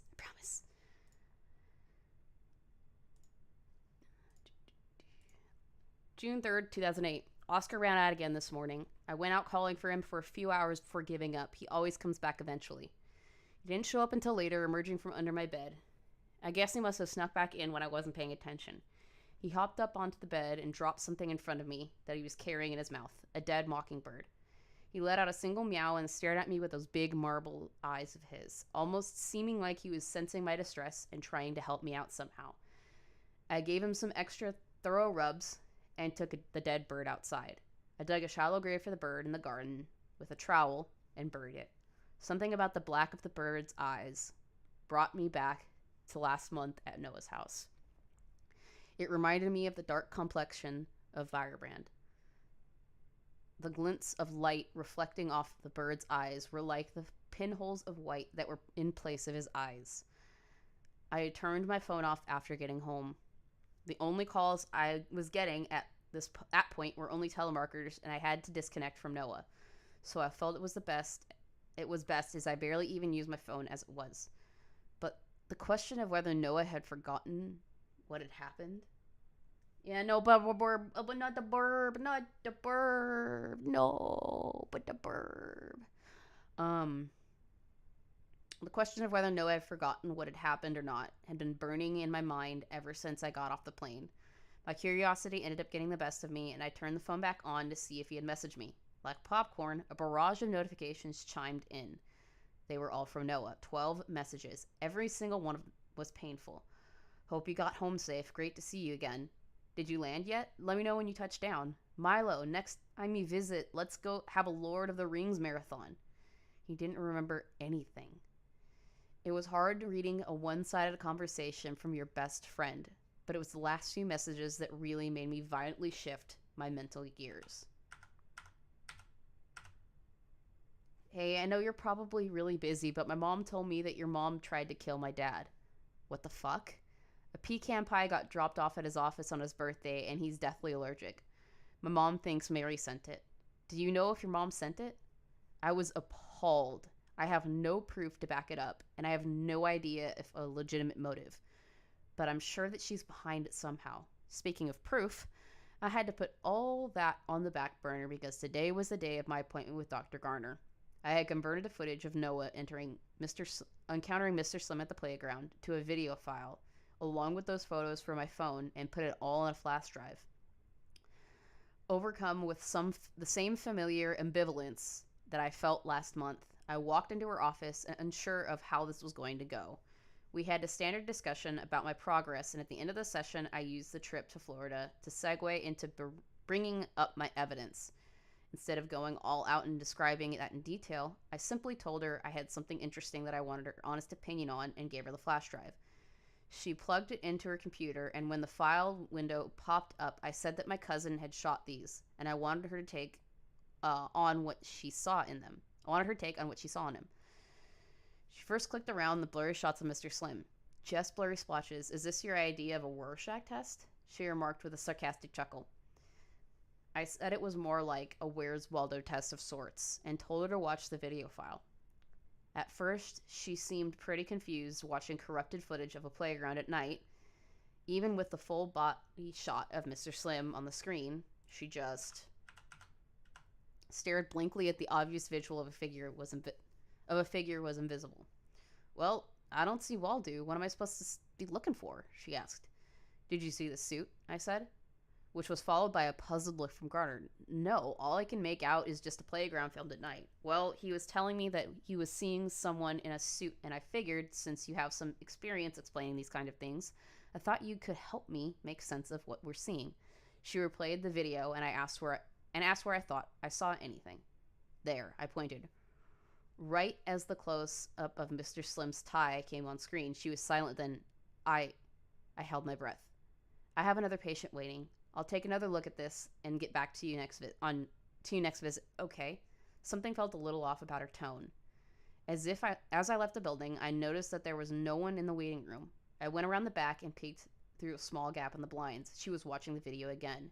She watched it several times on repeat. My heart was beating so loud I was almost afraid that she would hear it and turn around. Then there was a car horn. John was in the parking lot, waving at me. I jumped into the car, and we sped off. He sternly asked what I was doing, and I told him I was checking out something inside, or someone inside who looked just like my old boss. He came off more irritated than usual. Mom had forgotten to get groceries, and had to do the shopping and cooking since she was bogged down with work. When we got home, Oscar bolted past us from the backyard into the house. I asked how long he'd been outside, but John had no idea that he had gone out again. During dinner, I had this bubbling of confidence inside. I figured that Garner would no doubt see Slim eventually and finally back up my claims. Mom and John were getting into a heated argument about the upcoming presidential election. Of course.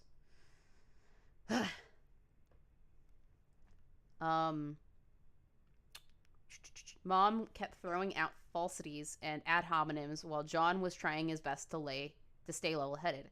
Regardless, he was becoming more and more upset, remarking about how the fresh catch was sold out in the seafood market, and that the fish he bought was rotted because of its putrid smell. Amongst the yelling, I felt the sensation creep up. Excuse me. Glancing out the window, I saw Mr. Slim standing behind a tree. My newly found confidence forced my hand, and I couldn't help myself. Hey, I interjected. Check out that beautiful mockingbird. Mom turned her head to the window and screamed, nearly falling out of her chair. What's wrong? John asked. John was shouting, but she was in hysterics. Isn't it pretty, Mom? I teased. She glowered at me in fear in the glassiest, tear-laden eyes and locked herself in a room. It felt so gratifying to see her in terror for a change. John was panicking. What did you do to her, Milo? What the fuck did you do?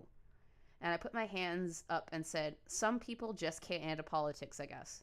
As John banged on the door for her to let her in, on her door to let him in, I wrote a message on a napkin and slipped it into her purse. There was no bird. I scurried into my room, giddy with power. And then I noticed the smell. It wasn't the fish. Oscar was sitting on my bed, staring at me, something in his mouth.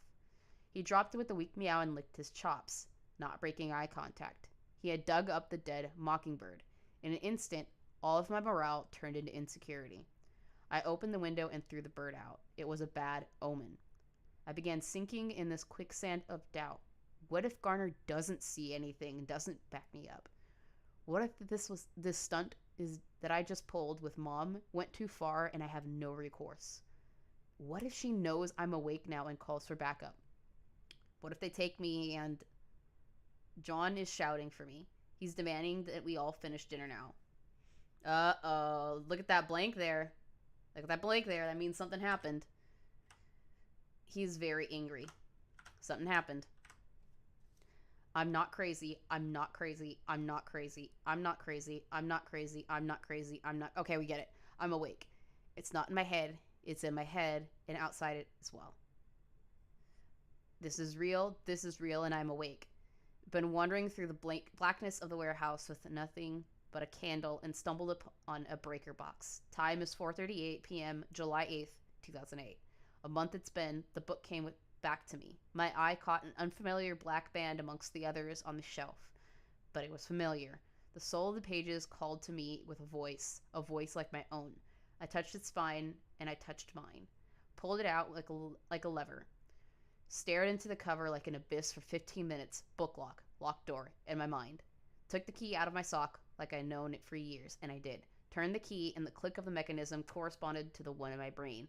Was abruptly aware of the world around me, strange rows, different walls, unfamiliar sounds, but I knew them all. Think it was the smell of that galvanized it. Vague, stale stench of cafeteria food. Sanitized living. Pink public bathroom soap, and brown corporate paper towels. Piss. Hellshire. A month it's been. How did I end up here? I remember. Blew my cover. Got too cocky. Whacked the wasp nest. John called me back out. Mom was back at the table. The shiniest eyes I'd ever seen. Mascara running black waterfalls. John was a white, hot ball of confusion and rage. What the fuck is going on in this house? Demanded to know what secrets we were hiding from him. Mom was mute. My heart was due to burst from the fear and seeing my ankle deep in a bear trap. I snapped. Something shorted in my cortex, and my inhibitions were inhibited. My id was loose from its cage, fangs bared. I was ready to expose the truth, but what to say? Took me a few seconds scrambling from the possible words until that too was bypassed and came out something even dirtier. A lie, soaked in truth, oozed out of me like a slime. It was the reflex of a broken boy drunk off a rare opportunity of power. John, where does Mary go on Friday nights? I could see the blood leave her face in real time. She was a statue. Her voice box a vacuum. AA meetings. John. He saw the seriousness in the address. My impaling eyes. Where do you think she really goes? I stared right through his head. could almost see the neurons I made fire. He blinked and it was all over. Mary, what's going on? Felt like he was spitting a different language to her. Mary, Niagara Falls. The corner rat squealed. I'm almost clean. You know I've been struggling. Tell me the truth. The truth. You're scaring me. I had denoted a nuclear blast without warning. Or detonated a nuclear blast without warning. Finally declaring war over control of the narrative. You've been fucking around, bitch? An unexpected lie can be more powerful than the purest truth. No, you know that's not me. Dropped the shell, reloaded the clip. Then go to one of her meetings, John. He looked to me, and I locked my reticle right between her eyes. Poker face, pumping all cylinders. Get her ass, get her ass, get her ass. Her skin white as a sheath. What the fuck are you doing on Fridays, Mary? The round table. Okay, let's go then. No, why not? I savored her sweet panic like indulging in a forbidden aged wine. I'm not there yet. Is Milo telling truth? Is he? Her janky hesitation was oh so pungent. Of course not, honey. Don't you fucking honey me. Don't you think for a damn second that I don't know what's up. Your shit's stinking to high hell. Good nose. Pulled the trigger again, another buckshot. Ask her who she talks to on the phone late at night. Collective stares intensified. Ah, so that's what you've been up to, huh? Speak to me. The house of cards was imploding. The bottom card between my fingers. Joker. He's lying. I parried with a whisper. Am I? Breathed right before I closed the door. So filled with determination swelling in my belly like a stoked boiler. Burning amongst almost as intense as the monolith's eternal gate. Turning the lock, I felt like the ignition to a grand machine. Ear to the door, I listened to the engine whir, screaming match, clap of flesh, dishes crashing, doors shaking the house, garage door awakened, car speeding off. A series of loud, interspersed silences. I knew who I was alone with. Stuffed the journal in a covert hole in the mattress. Froze. Didn't have a plan. Unassuming cry near the door, under my dresser. Not now, boy. The inevitable door pounding again. You little shit, let me in. Imagined a lizard having to crawl out of a human skin. Laughed at the visual. Do you know what you've fucking done? John was paying the bills. What are we going to do now? If she didn't know who she was speaking to, I made it crystal clear. I'm sorry, but this is like the tastiest morsel we've had in a long fucking time. I'm savoring the shit out of this. This is great. This is prime fucking storytelling. The only good thing that's come out of these is that we actually fucking hate Mary and we like John. That's the only thing that's come out of this. Why don't you call your masked German friends over at AA for some financial aid? Ghastly war cry from beyond the door. Fists turned to kicks. Door splintered open. Monster in the threshold stood there, huffing, puffing, shiniest eyes in the world, one black and blue, tethered to me. Was ready for her as much as I could ever be. Meow. Oscar emerged reluctantly. Beating time. Heart sank. Within a blink, the lizard snatched him up in her claws. Oscar's going to the pound. She didn't make it far. I was at her legs like bolas. Climbed up her until she fell, and I gave her a savage beating I had only dreamed of. Knee to my head, and the wounded reptile recoiled into her cave.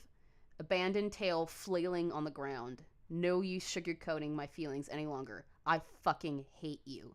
Eerie science. Blackmail time. I'm going to tell John the truth unless you heed my demands. Nothing. You're going to go to Dr. Garner and confirm that I'm not crazy. That you can see him too. Then you're going to... Bitch exploded from her room, kicked the wind out of me. Ambush. Fell back up against the couch. Soaked rag pressed to my face as I drew air. Fuck. Blackness enveloped me like a shroud, echoing the last words I heard. I'm sending you off. I come to and men are dragging me over the welcome mat. My hands painted with blood and metal bracelets. Threw me in the back of the car. The wench telling a uniform how I suddenly lashed out and violently attacked her after an argument. Had far more wounds that I gave her before the damp rag. Resorted to self-mutilation. Diabolical. The route we took was the same as when I was shopping with John. Was in shock until I saw the familiar building. Then I screamed, kicked, fought until they stuck me, and was out again. Been out cold until the book found me. But I remember it all now, and I'm awake once again. In the Asylum of Conscience, the Institute. A month it's been, and she hasn't visited me once. Oh yeah, I'm all down for the Jerry Springer shit. I am all down for that. Tall, thin, faceless. No, go back. I want to know what this says. That's because I don't speak German. There are moments when you feel physically age, second by second, cognitive atrophy. Everyone has the ability to perceive it. You just have to get knocked down deep enough to see the frequency. Okay? I lived 10,000 days, and all I got was this terrible experience. Okay.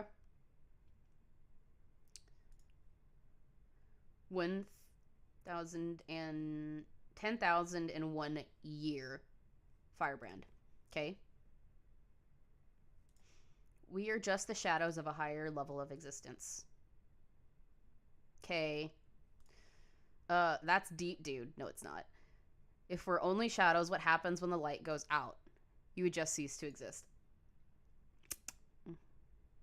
I'm an emo kid. Non-conforming as can be. That's all I'm going to say. Hey, Deutsch Dollar Store Plato. Quit the mental masturbation and move your piece forward already. The board is getting dusty, but the boogeyman has not yet blinked. When he does, you better make that move. Firebrand. 9 turns around the star, I see myself deteriorating. K. K. K. I'm just going to say K. Heartbeats, finite. Breathing, finite. Blink of an eye, finite. All mortal clocks. Mortal clocks stop at death. But how does a newborn god tell the time? What is a watch that lasts forever? What is a blink for an omniscient eye? Oh, it's so deep. Oh, you're so deep, bro. Oh, you're such a deep, bro. Oh, you're so deep. Memories. We are very sad to announce that Stickman will be closing down 11:59 PST on January 31st. We appreciate your support and friendship over the last 7 years. Site where all the stuff, happened, shut down. Yeah, whatever. Okay, next. Ooh! It's time for a video. As soon as it starts, 2 minutes on the clock. 2 minutes on the clock, guys. We know the drill. Timer.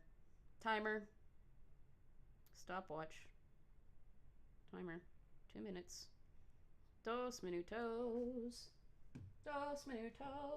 Alright. Let's get to the beginning of the video. Never take candy from strangers. No shit. Okay, what is it gonna start? Okay, alright. Here it goes. You guys know the drill. 3, 2, 1, go. Thanks, Vector. Thanks again for the $20. We get to deal with this for 2 minutes. So deep.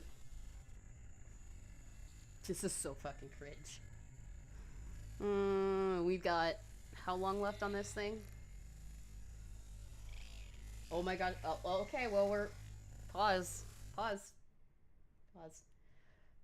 Capitan for $100. Holy fucking shit. 07's in the chat for Capitan. Holy balls. Holy balls. So we get to do this for another 5 minutes. Another 5 minutes of this. So let's cancel that. 7.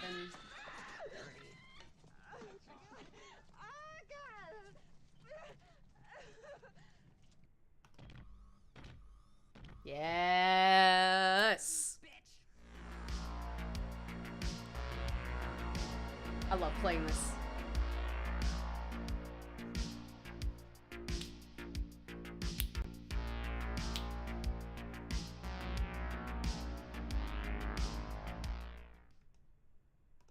Alright, and we're back. So, we've got 7 minutes, 48 seconds on the clock. Ready? Steady. Begin. We can do this. Or 7 seconds. Or 7 minutes. Almost 8. Have fun with this. Oh, yeah.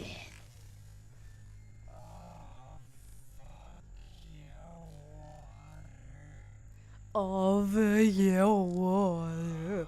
Oh, shit. I'm sorry. That is... Oh, fuck yeah, water. Oh, listening to him drink is so disgusting. Ugh. Ugh. Gross.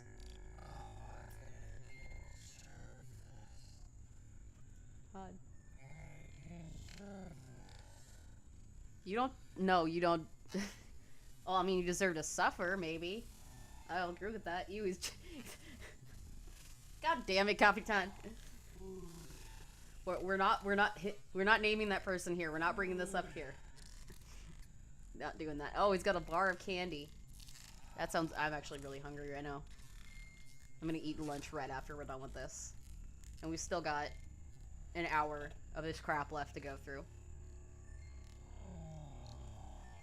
Oh, I hate that moan. Oh, that moan. Ugh. Almost 6 minutes remaining. We get to listen to him moan in ASMR a candy bar. You've done this, Capitan Inspector. You have done this.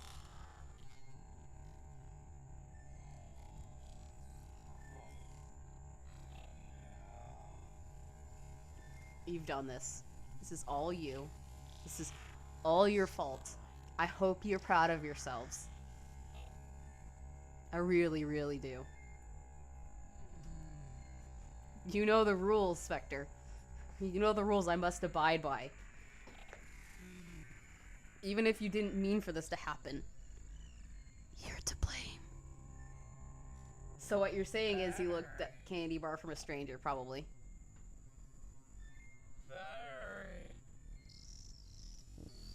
What is that? It's a 2.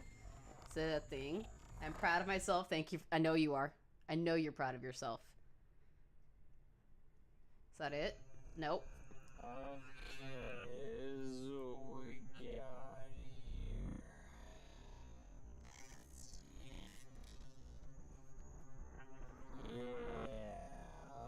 Okay, I'm sorry. I gotta do this for Pidgey. Spectre, we're no strangers to this. You know the rules, and so do I. If cringe is what I'm thinking of, you won't get this from any other stream. I'm sorry. I had to. It's perfect. I had to rickroll your asses. Fucking rickrolled your asses. Is that supposed to be a map? I've got the paper. Yeah, it's supposed to be a map. It's the shittiest little schematic I've ever seen. Got another 4.5 minutes of this, by the way.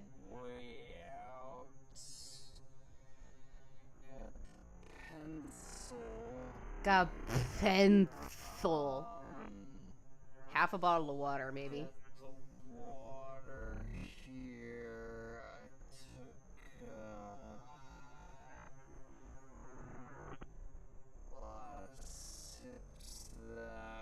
Lot of sips of that.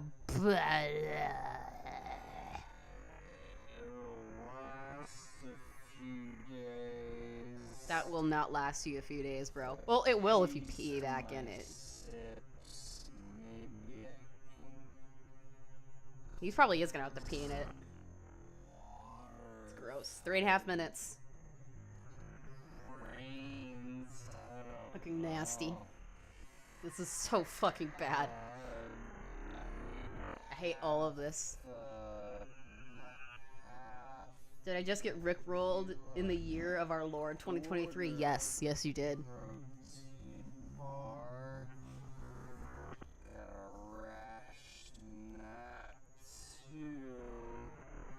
I think I do a pretty damn good Rick Astley impression, if I'm not mistaken. If I do say so myself.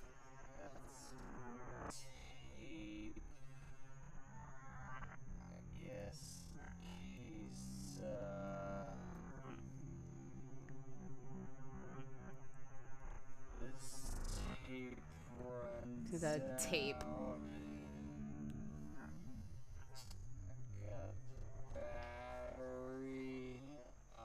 It's not as good as the guy's name that does Family Guy. I don't remember his fucking name, but you know what I mean. Seth MacFarlane, I think. He does a really good impression of it, but mine's pretty decent. 2.5 minutes, y'all. Scott. Stick your pinky in the pencil sharpener, see what happens. No, I'm just kidding. I'm just kidding. Don't do that. I'm just kidding, Susan. I'm just kidding, YouTube. Don't do that. Don't fucking do that. It will go very badly. Thank you, Pidgey. I forget things sometimes. You can only store so much knowledge in your noggin. The rest just kind of like flows out of your ears and doesn't come back. There's the symbol. 1.5 minutes, guys. We're almost there. And then we can put this on 1.75 fucking speed. I'm not doing 1.5. We'll do 1.75. We will get this shit fucking done. I'm over it.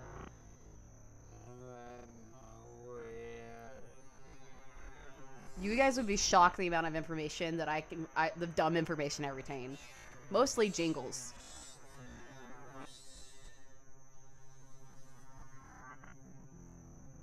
Oh, I'm gonna keep this as a thing when we watch, like, videos on streams. I'm gonna keep this as a thing, because it's funny. It hurts, but it's funny as hell.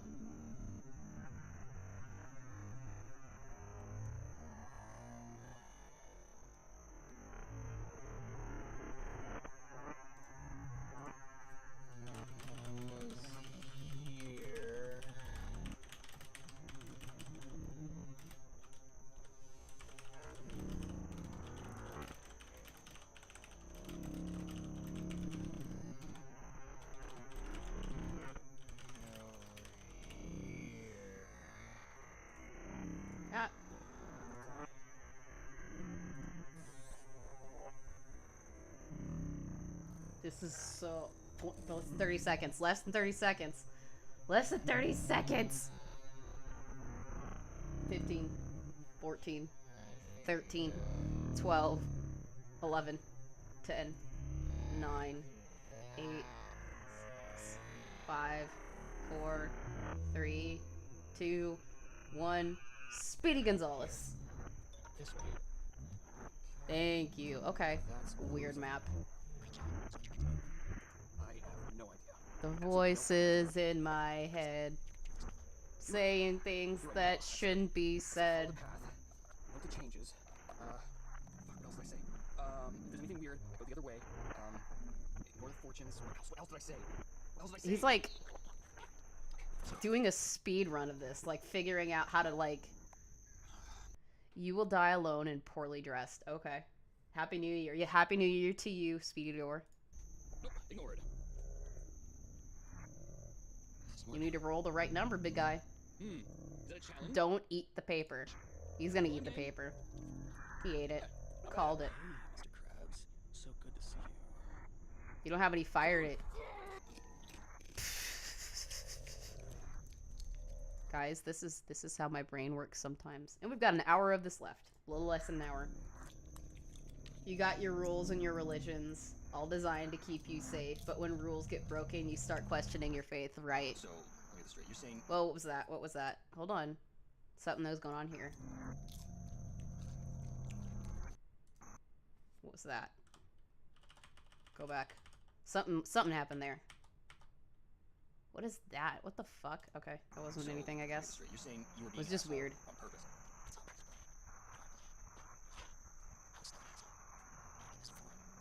Making my way down the boardwalk, walking fast. Spiders chase me because I'm scared. I'm just gonna follow the master plan of an insane deity who happens to be a mutated form of me from the future, by the way. Yeah, where do I even fucking start? The book is talking to him. It's so funny. Oh. Oh.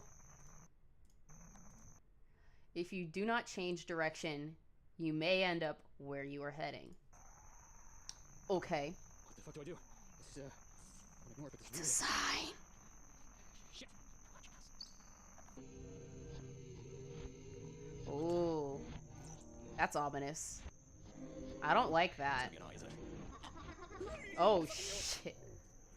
It's gonna be an eye, isn't it? It's eye. When we can only show you the door. You're the one who has to walk through it. Okay. Oh. Play Bray Wyatt's music. Cue the music right now. Uh-oh. Call the spider. Go, go, go, go, go, go, go. Oh, hi. No way. He's coming. Oh. I'm home. He back. He back home. It's real. I'm home. Yes. Lick it. Lick the floor. Lick the floor. Do it, you dirty gremlin. Yep, told you. I'm home. You fuckers couldn't contain me. Yes.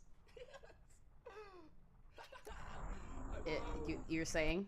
I made it. No, you didn't. Did you really? I made it out. Look at this cheesy motherfucker's face. Future me said that he keeps changing my timeline, so I guess how he bypassed all that shit, and now I'm back home. I hate this. Maybe things are gonna work out after all. I hate this so much, guys. I'm feeling confident, you know? Like, God, you are a crazy looking mofo. it's okay, take your time. Yep. Catching flies in his mouth. No, the new one. You should tell Spec to lick the floor like that. He'll actually do it. No, I'm not that bad of a person. I'm a decent human being. I wouldn't do that.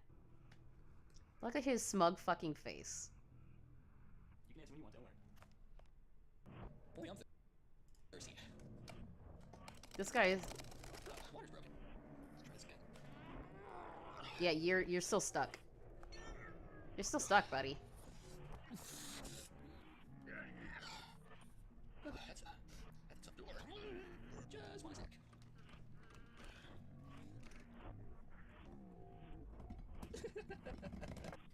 Yeah, you're losing your mind. Come on. Yeah, you're still stuck, buddy. I'm just gonna grunt and pretend that I'm using all my strength, but not really.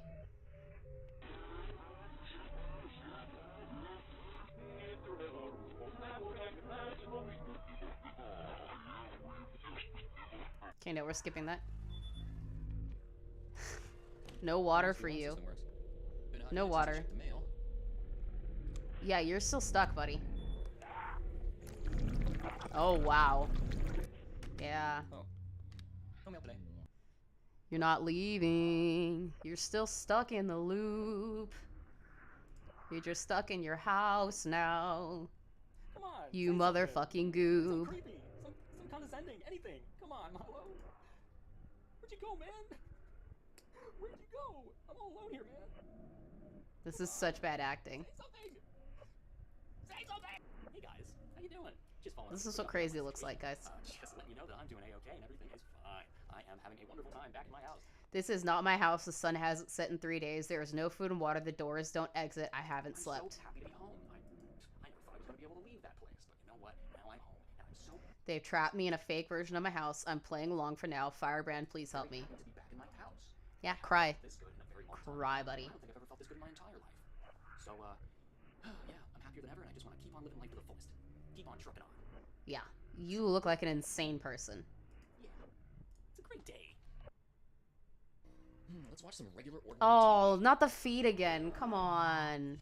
History Channel, Travel Channel, nope. Lifetime, nope. Telemundo, oh. Discovery Channel, nope. G4, We'll do anything for a pot of gold. Oh, thing. Update on yesterday's report regarding the body of a man found at the Victor Park Boardwalk on Monday morning. What? Our field correspondent Uh-oh. live on site with more details on the story. Uh-oh. Rob, the body has been identified as 23-year-old Noah Maxwell, a nearby resident whose car was towed. Look at that nutso picture of him. Oh my god, what the fuck? He did. Oh shit, he did. His body was discovered Shit, he did! signs of blunt trauma and severe He fucking died! Doctor's office found that the contents of his stomach contained sticks Leaves, dirt, paper, and leather hair. but there was no Leather sign and of hair. substance abuse. They Wow. spent at least 3 days in the mangrove forest, fallen from the top of the observation tower, and broken his neck upon impact with the boardwalk below. Foul play has He fell and snapped his neck. Oh, shit. been ruled out. However, investigators say that the I'm findings sorry, I shouldn't laugh about that, but... and lead them to conclude Oh that my the god. accidental fall is the result of delusions or a possible suicide. It's shocking because really, nothing ever really happened out here. It's so quiet. Funeral services are being held this Friday at Memorial Gardens. This is Kacha Bond. Is this fake or is it not fake? We don't. We'll hopefully find out. Maybe. Oh. Oh. Oh. That's bad. Received a call from someone claiming to be a good friend of Noah's named Kevin, who told us that Noah was, quote, a Kevin. pisshead with no friends, never amounted to anything, and It was a little pisshead with no friends. Paranoid, no friends, worthless, cowardly, stupid face, can't open books, basically a troglodyte.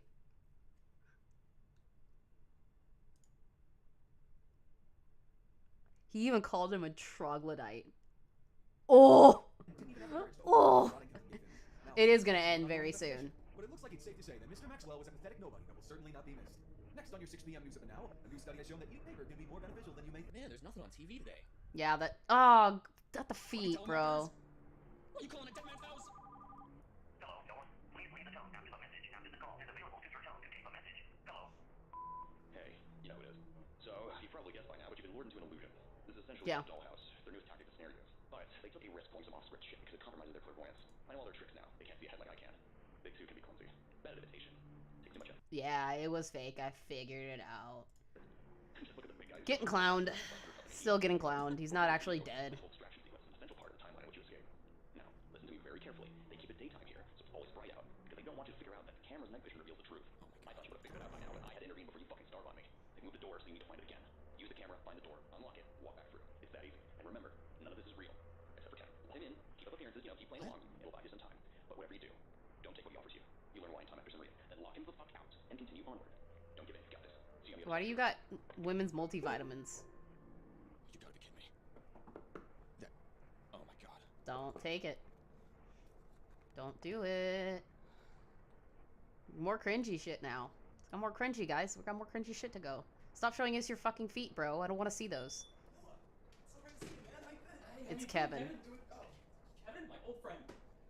So good to see you, man. Yeah, you look great. It's sure been at least 5 years since school. Oh, yeah, man, school's learning and all that, graduating, it's great. Yeah. Hey, guess what I got? What you had? Surprise me. The original Resident Evil. Wow, for the PS1. Oh my god. This is cringe as shit. Is that even a question? Of course. Awesome. How you doing, man? You know, I was in a really bad situation just a moment ago, but now that I'm home finally, and I'm just seeing you for the first time in years, you know, I haven't felt this good my entire life. Oh, wow. Why would he just show up out of nowhere and be all happy-go-lucky? I don't know, sure. You know, I would film, you know. Yeah, man. Gotta film everything. Exactly. Or we forget things. Oh, yeah, weren't you working on a documentary or something? Yeah, something like that. Yeah, did you ever finish that religious studies doc? Not good. Hopefully it's Chris. A little bit harder. Alright, let's see what's on the other side of this door. Alright, deal, man. Well, he's actually playing the game. I wonder if it's gonna be messed with. Oh, man, my back in the day, this party's giving me the creeps. Yeah, me too. Hey, buddy, you didn't age well. Oh, he's Kenneth! Kenneth! Your shadow, your former self! Stay in the graphics. He does look like a Yeah, this is stupid. This is so dumb. I'm ready for this all to be over. I had my fair share of Is it almost scoops for the done? Weekend. Thank you very much. Yeah, It please, is. Be my guest. Be my personal Let's Player. It's almost done.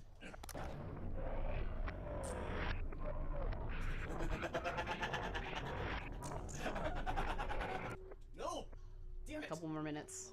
It'll be done with this video at least. Got more reading, another video, and then probably the first guy almost the right? end. And the first guy asks, "Why'd you do that? Why'd you laugh?" And the second guy says, "Well, I nearly finished when I saw Bob walking up the pineapples." That's terrible. You always tell the best jokes in class, man. Hey, whatever happened to you? You've become so distant. I don't know, man. Over the years, I guess I just grew up. Stress of daily life, you know. Just made me. He cannot write scripts for shit. Y'all cannot improv for shit. This is so cringy fucking cringe. Get to the... be done, please. I want to be done. I'm so done. I've been taking this amazing supplement that's been helping me with my anxiety. Yeah. Oh, yeah, man. Check this out.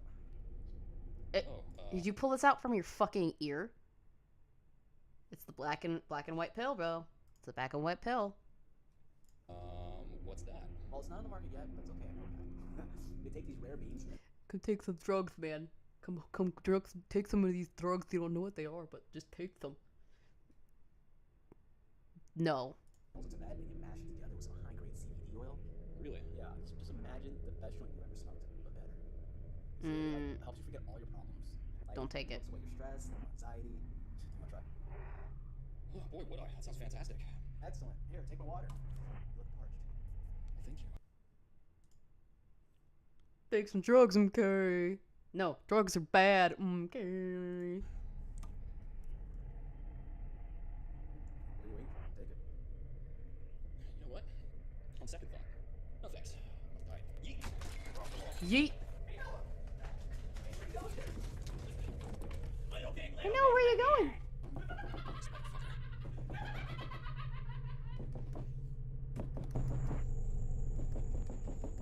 Wow. There's the door. Get out. Get out of there. It's almost this video is almost done. Almost done. I'm so over this. The level of thank you for the one gifted sub. Thanks, Capitan. I really appreciate it. If you don't have a membership already to the channel, accept it. Take that channel membership. You can watch some weird shite. Whee! Get the sub.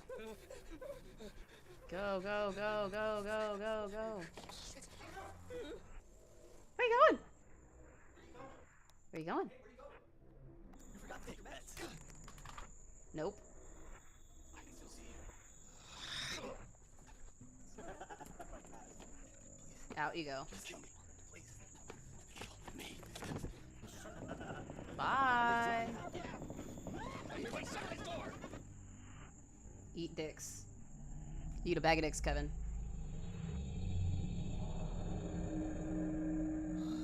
And you did it. Hey, he did it. Crush those glasses, bro. Crush them more. There you go, Speedy Door. Take that shit. I'm sorry. I'm so sorry, Milo. I should have listened. Welcome to being a truth sleuth. I didn't hear you. I didn't. They muted you. I forgive you. I can whisper too. There's no more need for screams. I can whisper too. Nothing to do. Isn't that it? Is that it? Yes. Oh, go back. Okay, let's do this. Hey, thank you for the gifted membership, Pigeon. Really appreciate that. Let's see what this last little is. See if we can get to it. Come on.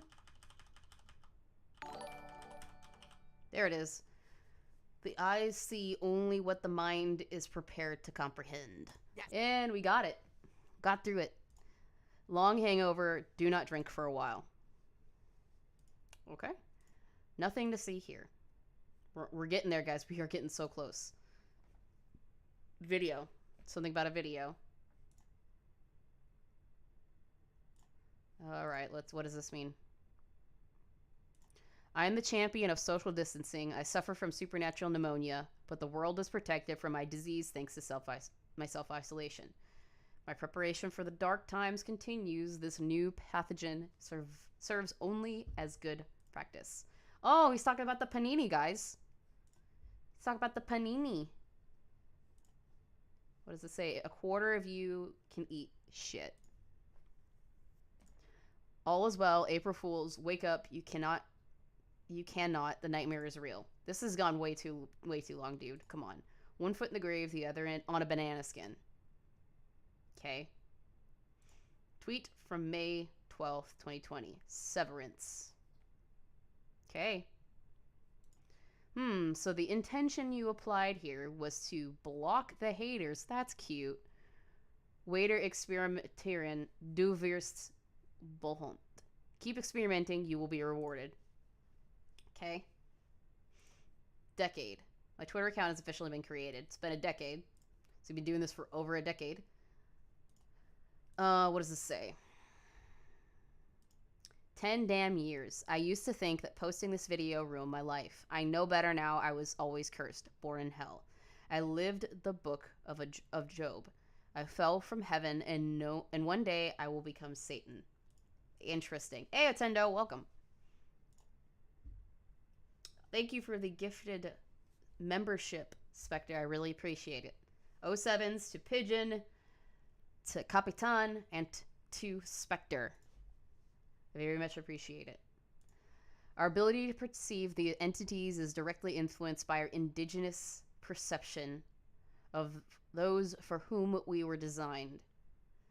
If you are not trained to notice the camouflage, it is invisible. The suit decides that you are blind. Word salad. Yummy, yummy. Is it in my closet? It is in my closet. Is it staring at me? Of course it is. Of course it is. Blink, asshole. I just want to say sorry for not understanding your post. I was just very, very tired. You're fine. You're not the only person that misunderstood. I posted that tweet like 3 times. And yeah, people still misunderstood. So you're fine. No worries. Face your fears. K. Why with the feet? Why do I listen to you? Why with the feet? Why always the feet? Going to the park. Where he's been stuck. For how long? I'll have to slow it down when we get to like the more writing stuff so I can read it. So much fucking feet. I hate it. Well, you know, it looks like the boardwalk's closed. That's funny. I didn't notice anything. Okay, what does that say? You can't see what your eyes shouldn't see. The suit decided that you should be blind to him. You should be grateful for this blessing. I envy the privilege. Oh, you're so insightful. Hope is just an illusion, but it really is all we have. I'm an emo kid, non-conforming as can be. You'd be non-conforming too if you look just like me. It is important to tackle adversity step by step, but you can find yourself step by step in very bad places. If you want to assert yourself, you'd better watch your steps very carefully, extremely carefully. This is so fucking patronizing to me. It comes off as patronizing to me now. Like, you're just posting tweets because you can't be bothered to make actual content. It will be found in the dirt. Like, that's... Ugh. It's just gross and patronizing. I'd rather wake up from terrible nightmares than keep dreaming of happy lies. I'm pretty sure everybody else that's watching this is very much, like, over this whole existential crap. Like, I get it. You're too busy doing things you shouldn't be doing instead of finishing your fucking story. 5 months later, you have protected yourselves inside in fear of a great elusive threat that would be there anywhere and affect anyone. Welcome to a taste of my life. How do you like it? Imagine living like this for 10 bloody years. Yeah, okay, thanks for making fun of us because we were dealing with an actual problem. You troglodyte. Okay, is this another video? What we got? End of existing series. In September 2020, many different people, including those who were underage, came out with allegations of sexual misconduct against their creator and star of TribeTwelve, Adam Rosner. This is what I was referring to way back when I found out about this, and somebody mentioned it to me. In response, Adam ended up deleting most of his public social media accounts. Links to the allegations are in the video's description. This effectively ended TribeTwelve. So we pretty much are done, except for this last bit of stuff that we're going to go over. Series is effectively done. After Adam Rosner disappeared from the internet, some of those who worked with him on the series leaked the details of how the series would end. The following document is a summary of these details. It was written by Clover44. Pause or slow down the video if this is scrolling too fast. So, we're going to see how this was actually going to end. Bring the speed down just a little bit, because I want to read this for you guys, so we can actually call this done. This PDF is a list of all the leaks and information about TribeTwelve that could be gathered from various sources. One is Sign, who helped work on TribeTwelve with Adam Rosner. Another source is a leak of Sebastian's journal, which was posted by Sign. You can find a link for it at the bottom. A third source is a friend of mine who happened to be in a very good position with the creators of TribeTwelve. Some of the information leaks are now non-canon or were later changed. There is almost no way to tell which is canon and which is not, aside from contradictions.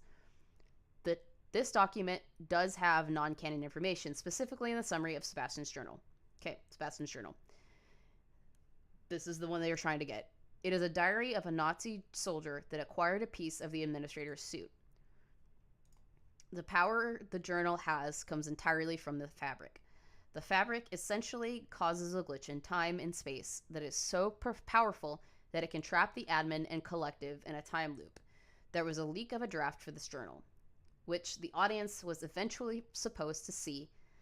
The leak does not just contain information on Sebastian's journal, but the notes on the series itself. Here's the leak of that. And we're going to just read it a little bit.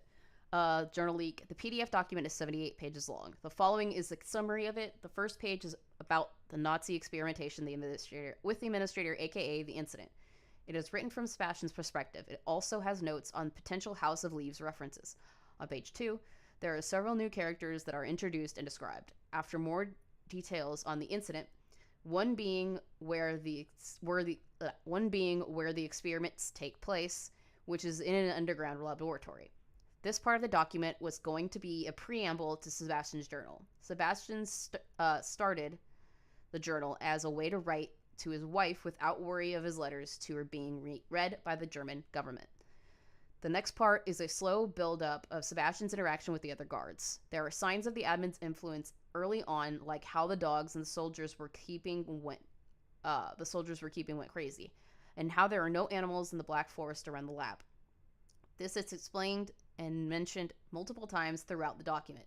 Sebastian has nightmares, and one of them could possibly be a Dark Harvest 00 reference on page 11, which is what we're going to cover last and be done with all this stuff. As it describes a cult group wearing masks. Another early sign is that all the meat from any animals they find or keep makes everyone who eats it sick. A character named Lars is taking pills and is seeing the doctors in the lab. On page 17, Severance is called Odal. A quick Google told me that Odal is an elder Futhark rune. Page 19 describes a play Sebastian is writing. He says he might name it Tribe of 12. Full circle, guys. Which could possibly be an explanation for the name of the series beyond what we are given. Sebastian then uses the administrator in the forest and finds out about the locals' ritual sacrifice of animals to the fairies in the forest, which is obviously the administrator. This is also a reference to Slender's given origin, which is a German forest fairy. Sebastian is given pills by the doctors but doesn't take them. He then has a nosebleed, which is a common symptom of the admin's influence. Finn is one of the members of Sebastian's squad. Finn's girlfriend is found dead in the forest, her body and unborn baby mutilated. Yikes. There's a period of happiness in the camp, which is unrelated to what happened to Finn, and Sebastian is given the comedy theater mask by his friends. The scientists find out that Sebastian has not been taking the medicine and try to force him to. Finn reveals that the admin got into his head, and which is now how he found out about his girlfriend, since he seemed to know about it before anyone else. The scientists capture the administrator in a bell jar. The entity escapes, and Sebastian, along with everyone else, are sent out to look for the admin, who soon enough is back in the jar and looks at one scientist in particular curiously. They raise and lower the temperature in the jar, and one of the scientists studying the being gets affected by it, while Slender doesn't move or show any sign of discomfort. The admin disappears again. After it is revealed that Lars, one of Sebastian's friends, is the conduit, and becomes Henka Visay, who later becomes Deadhead. Sebastian travels back in time in the lab. He goes back to the future and is told he has been missing for a week. The administrator is once again back in the jar. More experiments are performed, and each time the scientists are affected instead of the being. Lars went into the bell jar and cut off a piece of the admin's suit. which later is given to Sebastian, who puts it in the journal and gives the journal power. The suit scrap appears to be a normal piece of wool cloth. Due to the lack of results, the experiment is ended and the entity is supposed to be sent to secure containment elsewhere, and everyone is supposed to be sent home. Of course, this doesn't happen, and the admin escapes and removes the organs of the scientist, who later gets shot in the head. Another Nazi shoots themselves. They were then moved to the forest, where more people were killed. Sebastian runs into the forest. Quote, Sebastian murders Finn with a knife. The fatal wound needs to be a stab in the shoulder, so that foreshadows how I accidentally killed Edward later on. Unquote. Taken from page 48. I must refer to Noah. Sebastian finds Finn in the woods. He shoots him and then stabs Finn in the shoulder. Sebastian finds another scientist in the woods. He gives Sebastian the cloth from the administrator after Sebastian helps him. Sebastian finds Lars, who is wearing a skull over his face, a clear Deadhead reference. Lars attacks him, and Sebastian runs away after shooting him. The first 50 pages of the document is the unfinished journal, which is what I just described. All right. The last 28 are things like notes about the journal and edits that need to be made, a story and notes about a character titled Evan's Notes. I'm assuming this Evan is Evan Jennings from the EMH series, and it's about his character, who appears to be inhabited. The next part is admin notes, which is notes Adam Rossner made for the journal and some edits of an entry. The next section is called Milo's Journal. They are notes about how Milo's journal is supposed to be written and made. And there is one thing very interesting about page 54. Henka Vise is an anagram for Kevin Haas. This is a remnant of the original TribeTwelve ending, which was later written. Inside Mary Asher's safe is a box with a severance on it, and as well as her diary. In the notes of her diary, Milo's dad, Robert or Skriniari, is called one of the Slender's helpers or proxy. What was supposed to be the final journal entries of Milo's journal is written, and it also explains how Milo was supposed to be the observer, not Kevin, which was another thing changed in the rewrite. The last entries of Milo's journal describe how he gets sent to the institute, doesn't take his pills, so he's forced to get injections. He meets Patrick from L. Landerson Zero. I don't know who that is. Patrick tells Milo to embrace what is happening. Michael tells Milo to do the opposite, to run. Milo later sneaks into Mary's car to the Order meetings. After he leaves the Institute, Milo is caught and they make him join the Order. The document skips to 2004, where Mary has married John Fletcher and Milo is back on his pills. He visits Noah in 2008, and in 2009, Mary leaves John after she comes home with a knife. Mary's diary is described. Milo finds out that he was born just so Mary could get rid of the admin. Mary catches Milo and leaves him in his room, taking the papers and her journal. Milo locks himself in his room, and Mary eventually lures him out and drugs her son. He wakes up in the woods, where Mary slits his throat. Firebrand and Mr. Scars appear, as well as Skriniari. Skriniari slits Henka's throat, as Mr. Scars covers Milo's throat wound. Firebrand covers his eyes. Milo wakes up in an abandoned house in the future, where he kills Mary. He drives her body to a pond, and a car drives up. Milo's dad walks out of the car and explains what happened to him. Robert drives his son home. Milo then dies on May 27, 2010. The next part of the document is a timeline of events in Milo's journal. After that, there is a rewrite of TribeTwelve. In the end, Sebastian goes to Karl's camp and gives him the journal. The next section is called Kevin's Tapes, which is about how after Kevin goes missing, Noah goes into his house and finds some CD with severance on them. It is footage of him being stalked by the Observer when Kevin finds out it is himself. Kevin is told by Noah that Milo died and reflects on his time with him in school in Alabama. Observer sends him a video and he acknowledges that he is being stalked. Strange things happened around the house and he eventually realizes the truth. In the end, Kevin dies and the Observer takes over his body completely. Kevin dies when the Observer goes after Noah, who stabs him, killing Kevin in self-defense. The next part is a character timeline on page 74. It describes how Karl gets the journal from Sebastian in detail. It then goes on to describe Karl's life and history after. Karl mails Noah the journal and the Nazi knife after his health starts to deteriorate. Karl mentions how the administrator can be stabbed by the knife covered in innocent blood as a weakness, which is the same knife Sebastian has and describes in his journal. Karl's body is reported missing after. The next part describes Mary's life. It goes into detail about the collective and the 7 deadly sins, and then what I'm assuming is an answer key of sorts for puzzles at the very end of the document. If Henka died in the boat incident, then he could not die here in the future. It could be Henka survived the boat incident, or it could be that Adam accidentally forgot to specify Deadhead instead of Henka. Which, if that's the case, then he would be inhabiting Henka ever since the boat incident. Signs leak. So this is the end of it, guys. We are pretty much done. We're gonna look at this last stuff, and then we are done. We are done. Sign. Yep, all true. Milo's dad was saved by Firebrand and given the task of being the archivist, collecting data on the loop. To avoid influence, he got the community to gather the data as you are outside the loop looking in. At the end, the reason why the loop was such a big fucking deal is that the loop is a closed time curve. It's a locked timeline in which the end causes the events of the beginning. FB and Scree, or Firebrand and Skriniari, have been recursively fighting to keep it stable because its true purpose is paramount. It's a collective prison and thus Slendy's holding cell. By maintaining the loop, you help trap him into controlled set of events.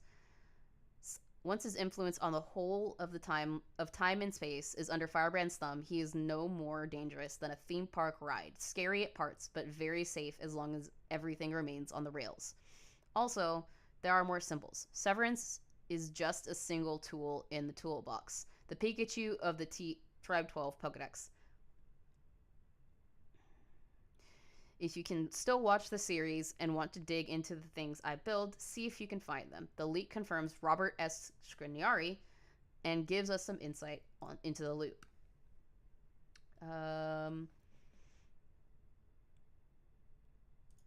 The whole loop constructed is created by Redacted with the help of Sebastian's journal. It is a closed yeah, we pretty much read that.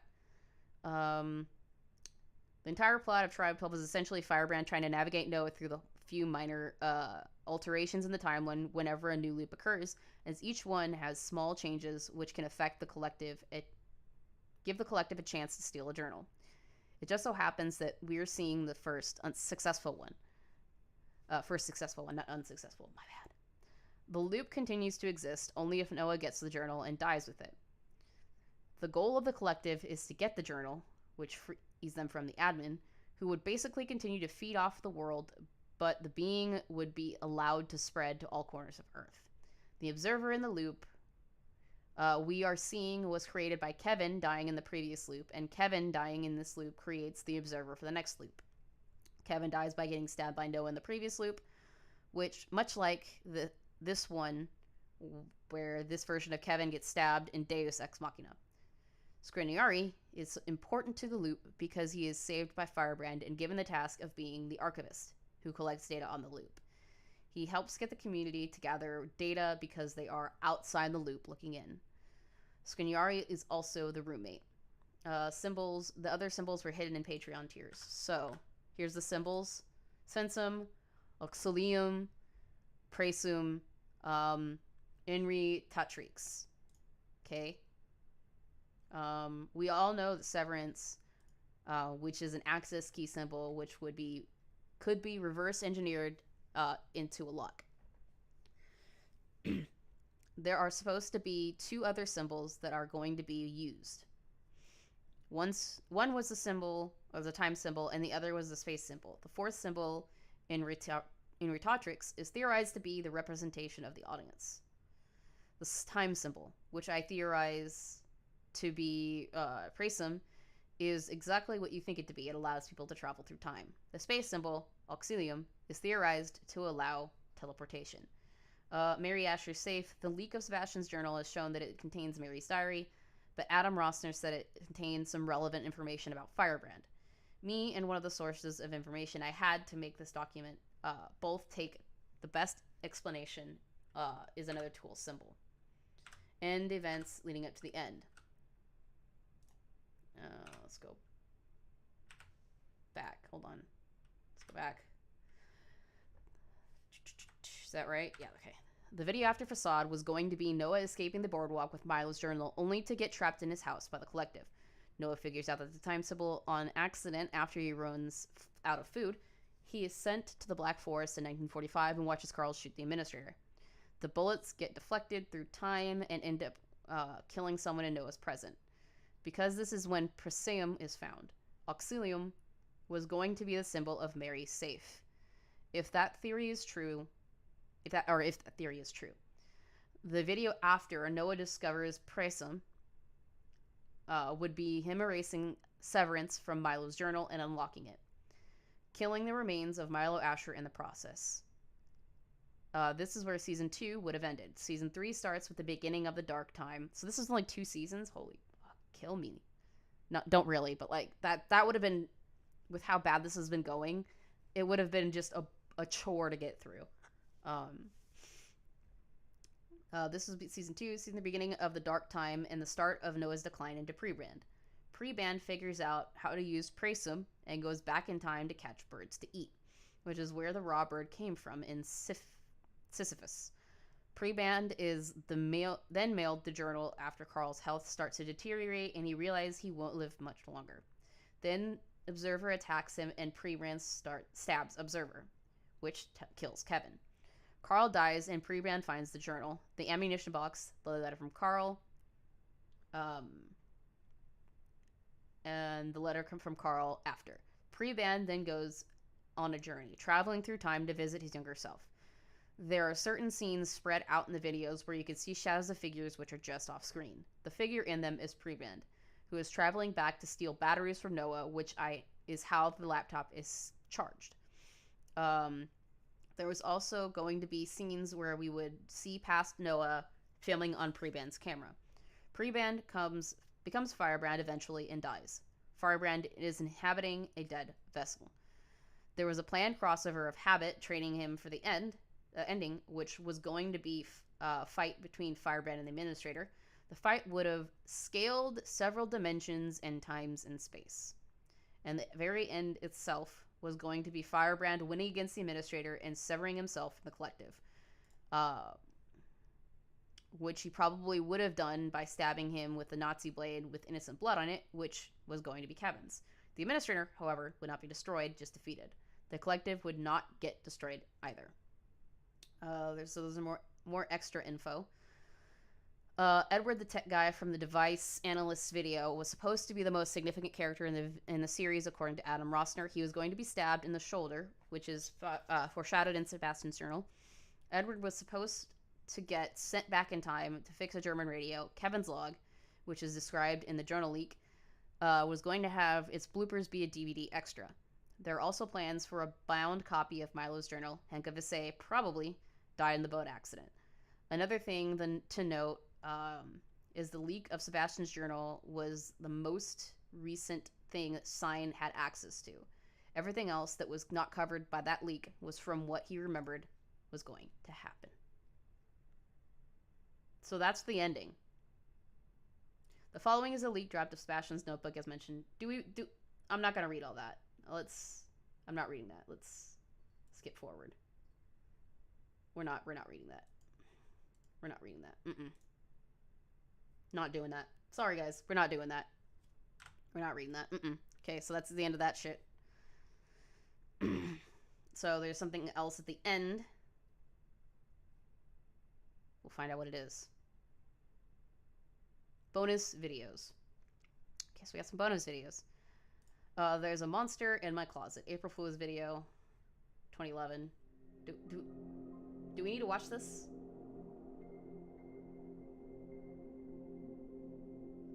Go sleep when I heard audio noises. Camera. Okay, no, we're not. I'm done. I'm done with this, guys. I'm over this series. I'm really, really over it. But that's it. So basically, what was supposed to happen was a bunch of time travel shit.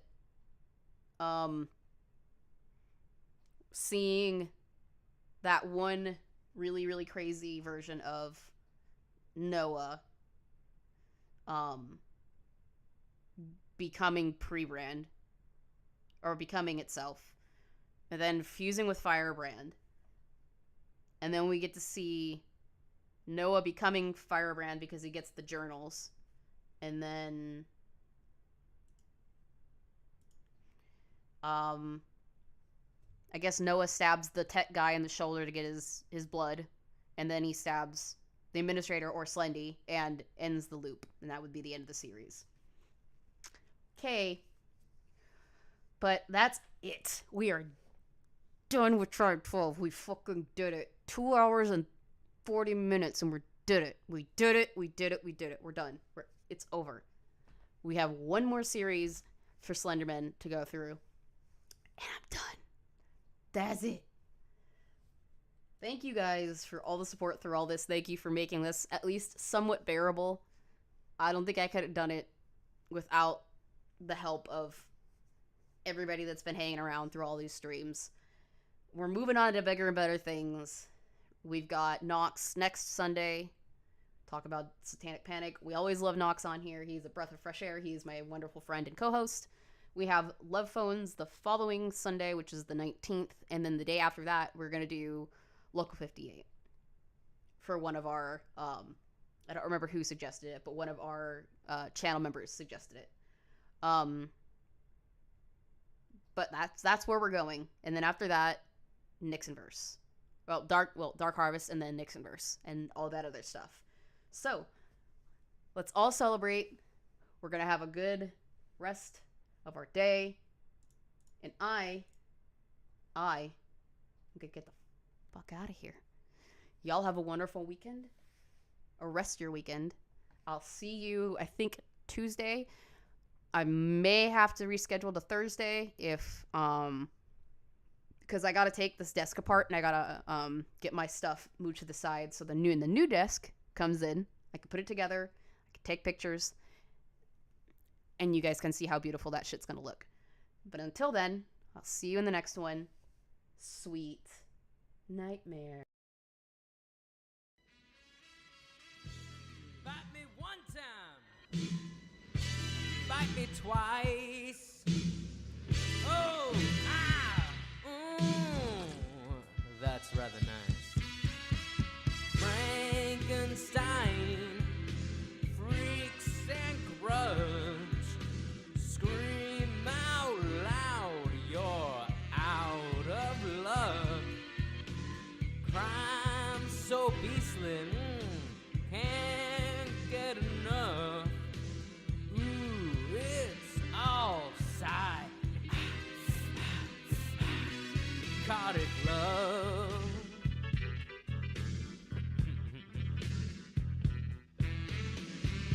I start to turn when all the streets are moving. I suck 'em dry and rip off all the skin bits. 'Cause freaky horror films, I'll always be a fan. From Nosferatu right up to Train to Busan. And what a beautiful werewolf queen we have inside it, to slice a path of hell with a foul death beside it.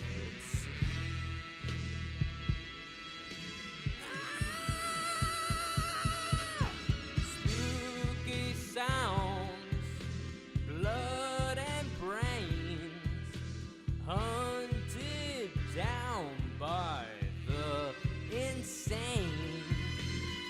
Crime so beastly, can't get enough. Ooh, it's all Psychotic Love.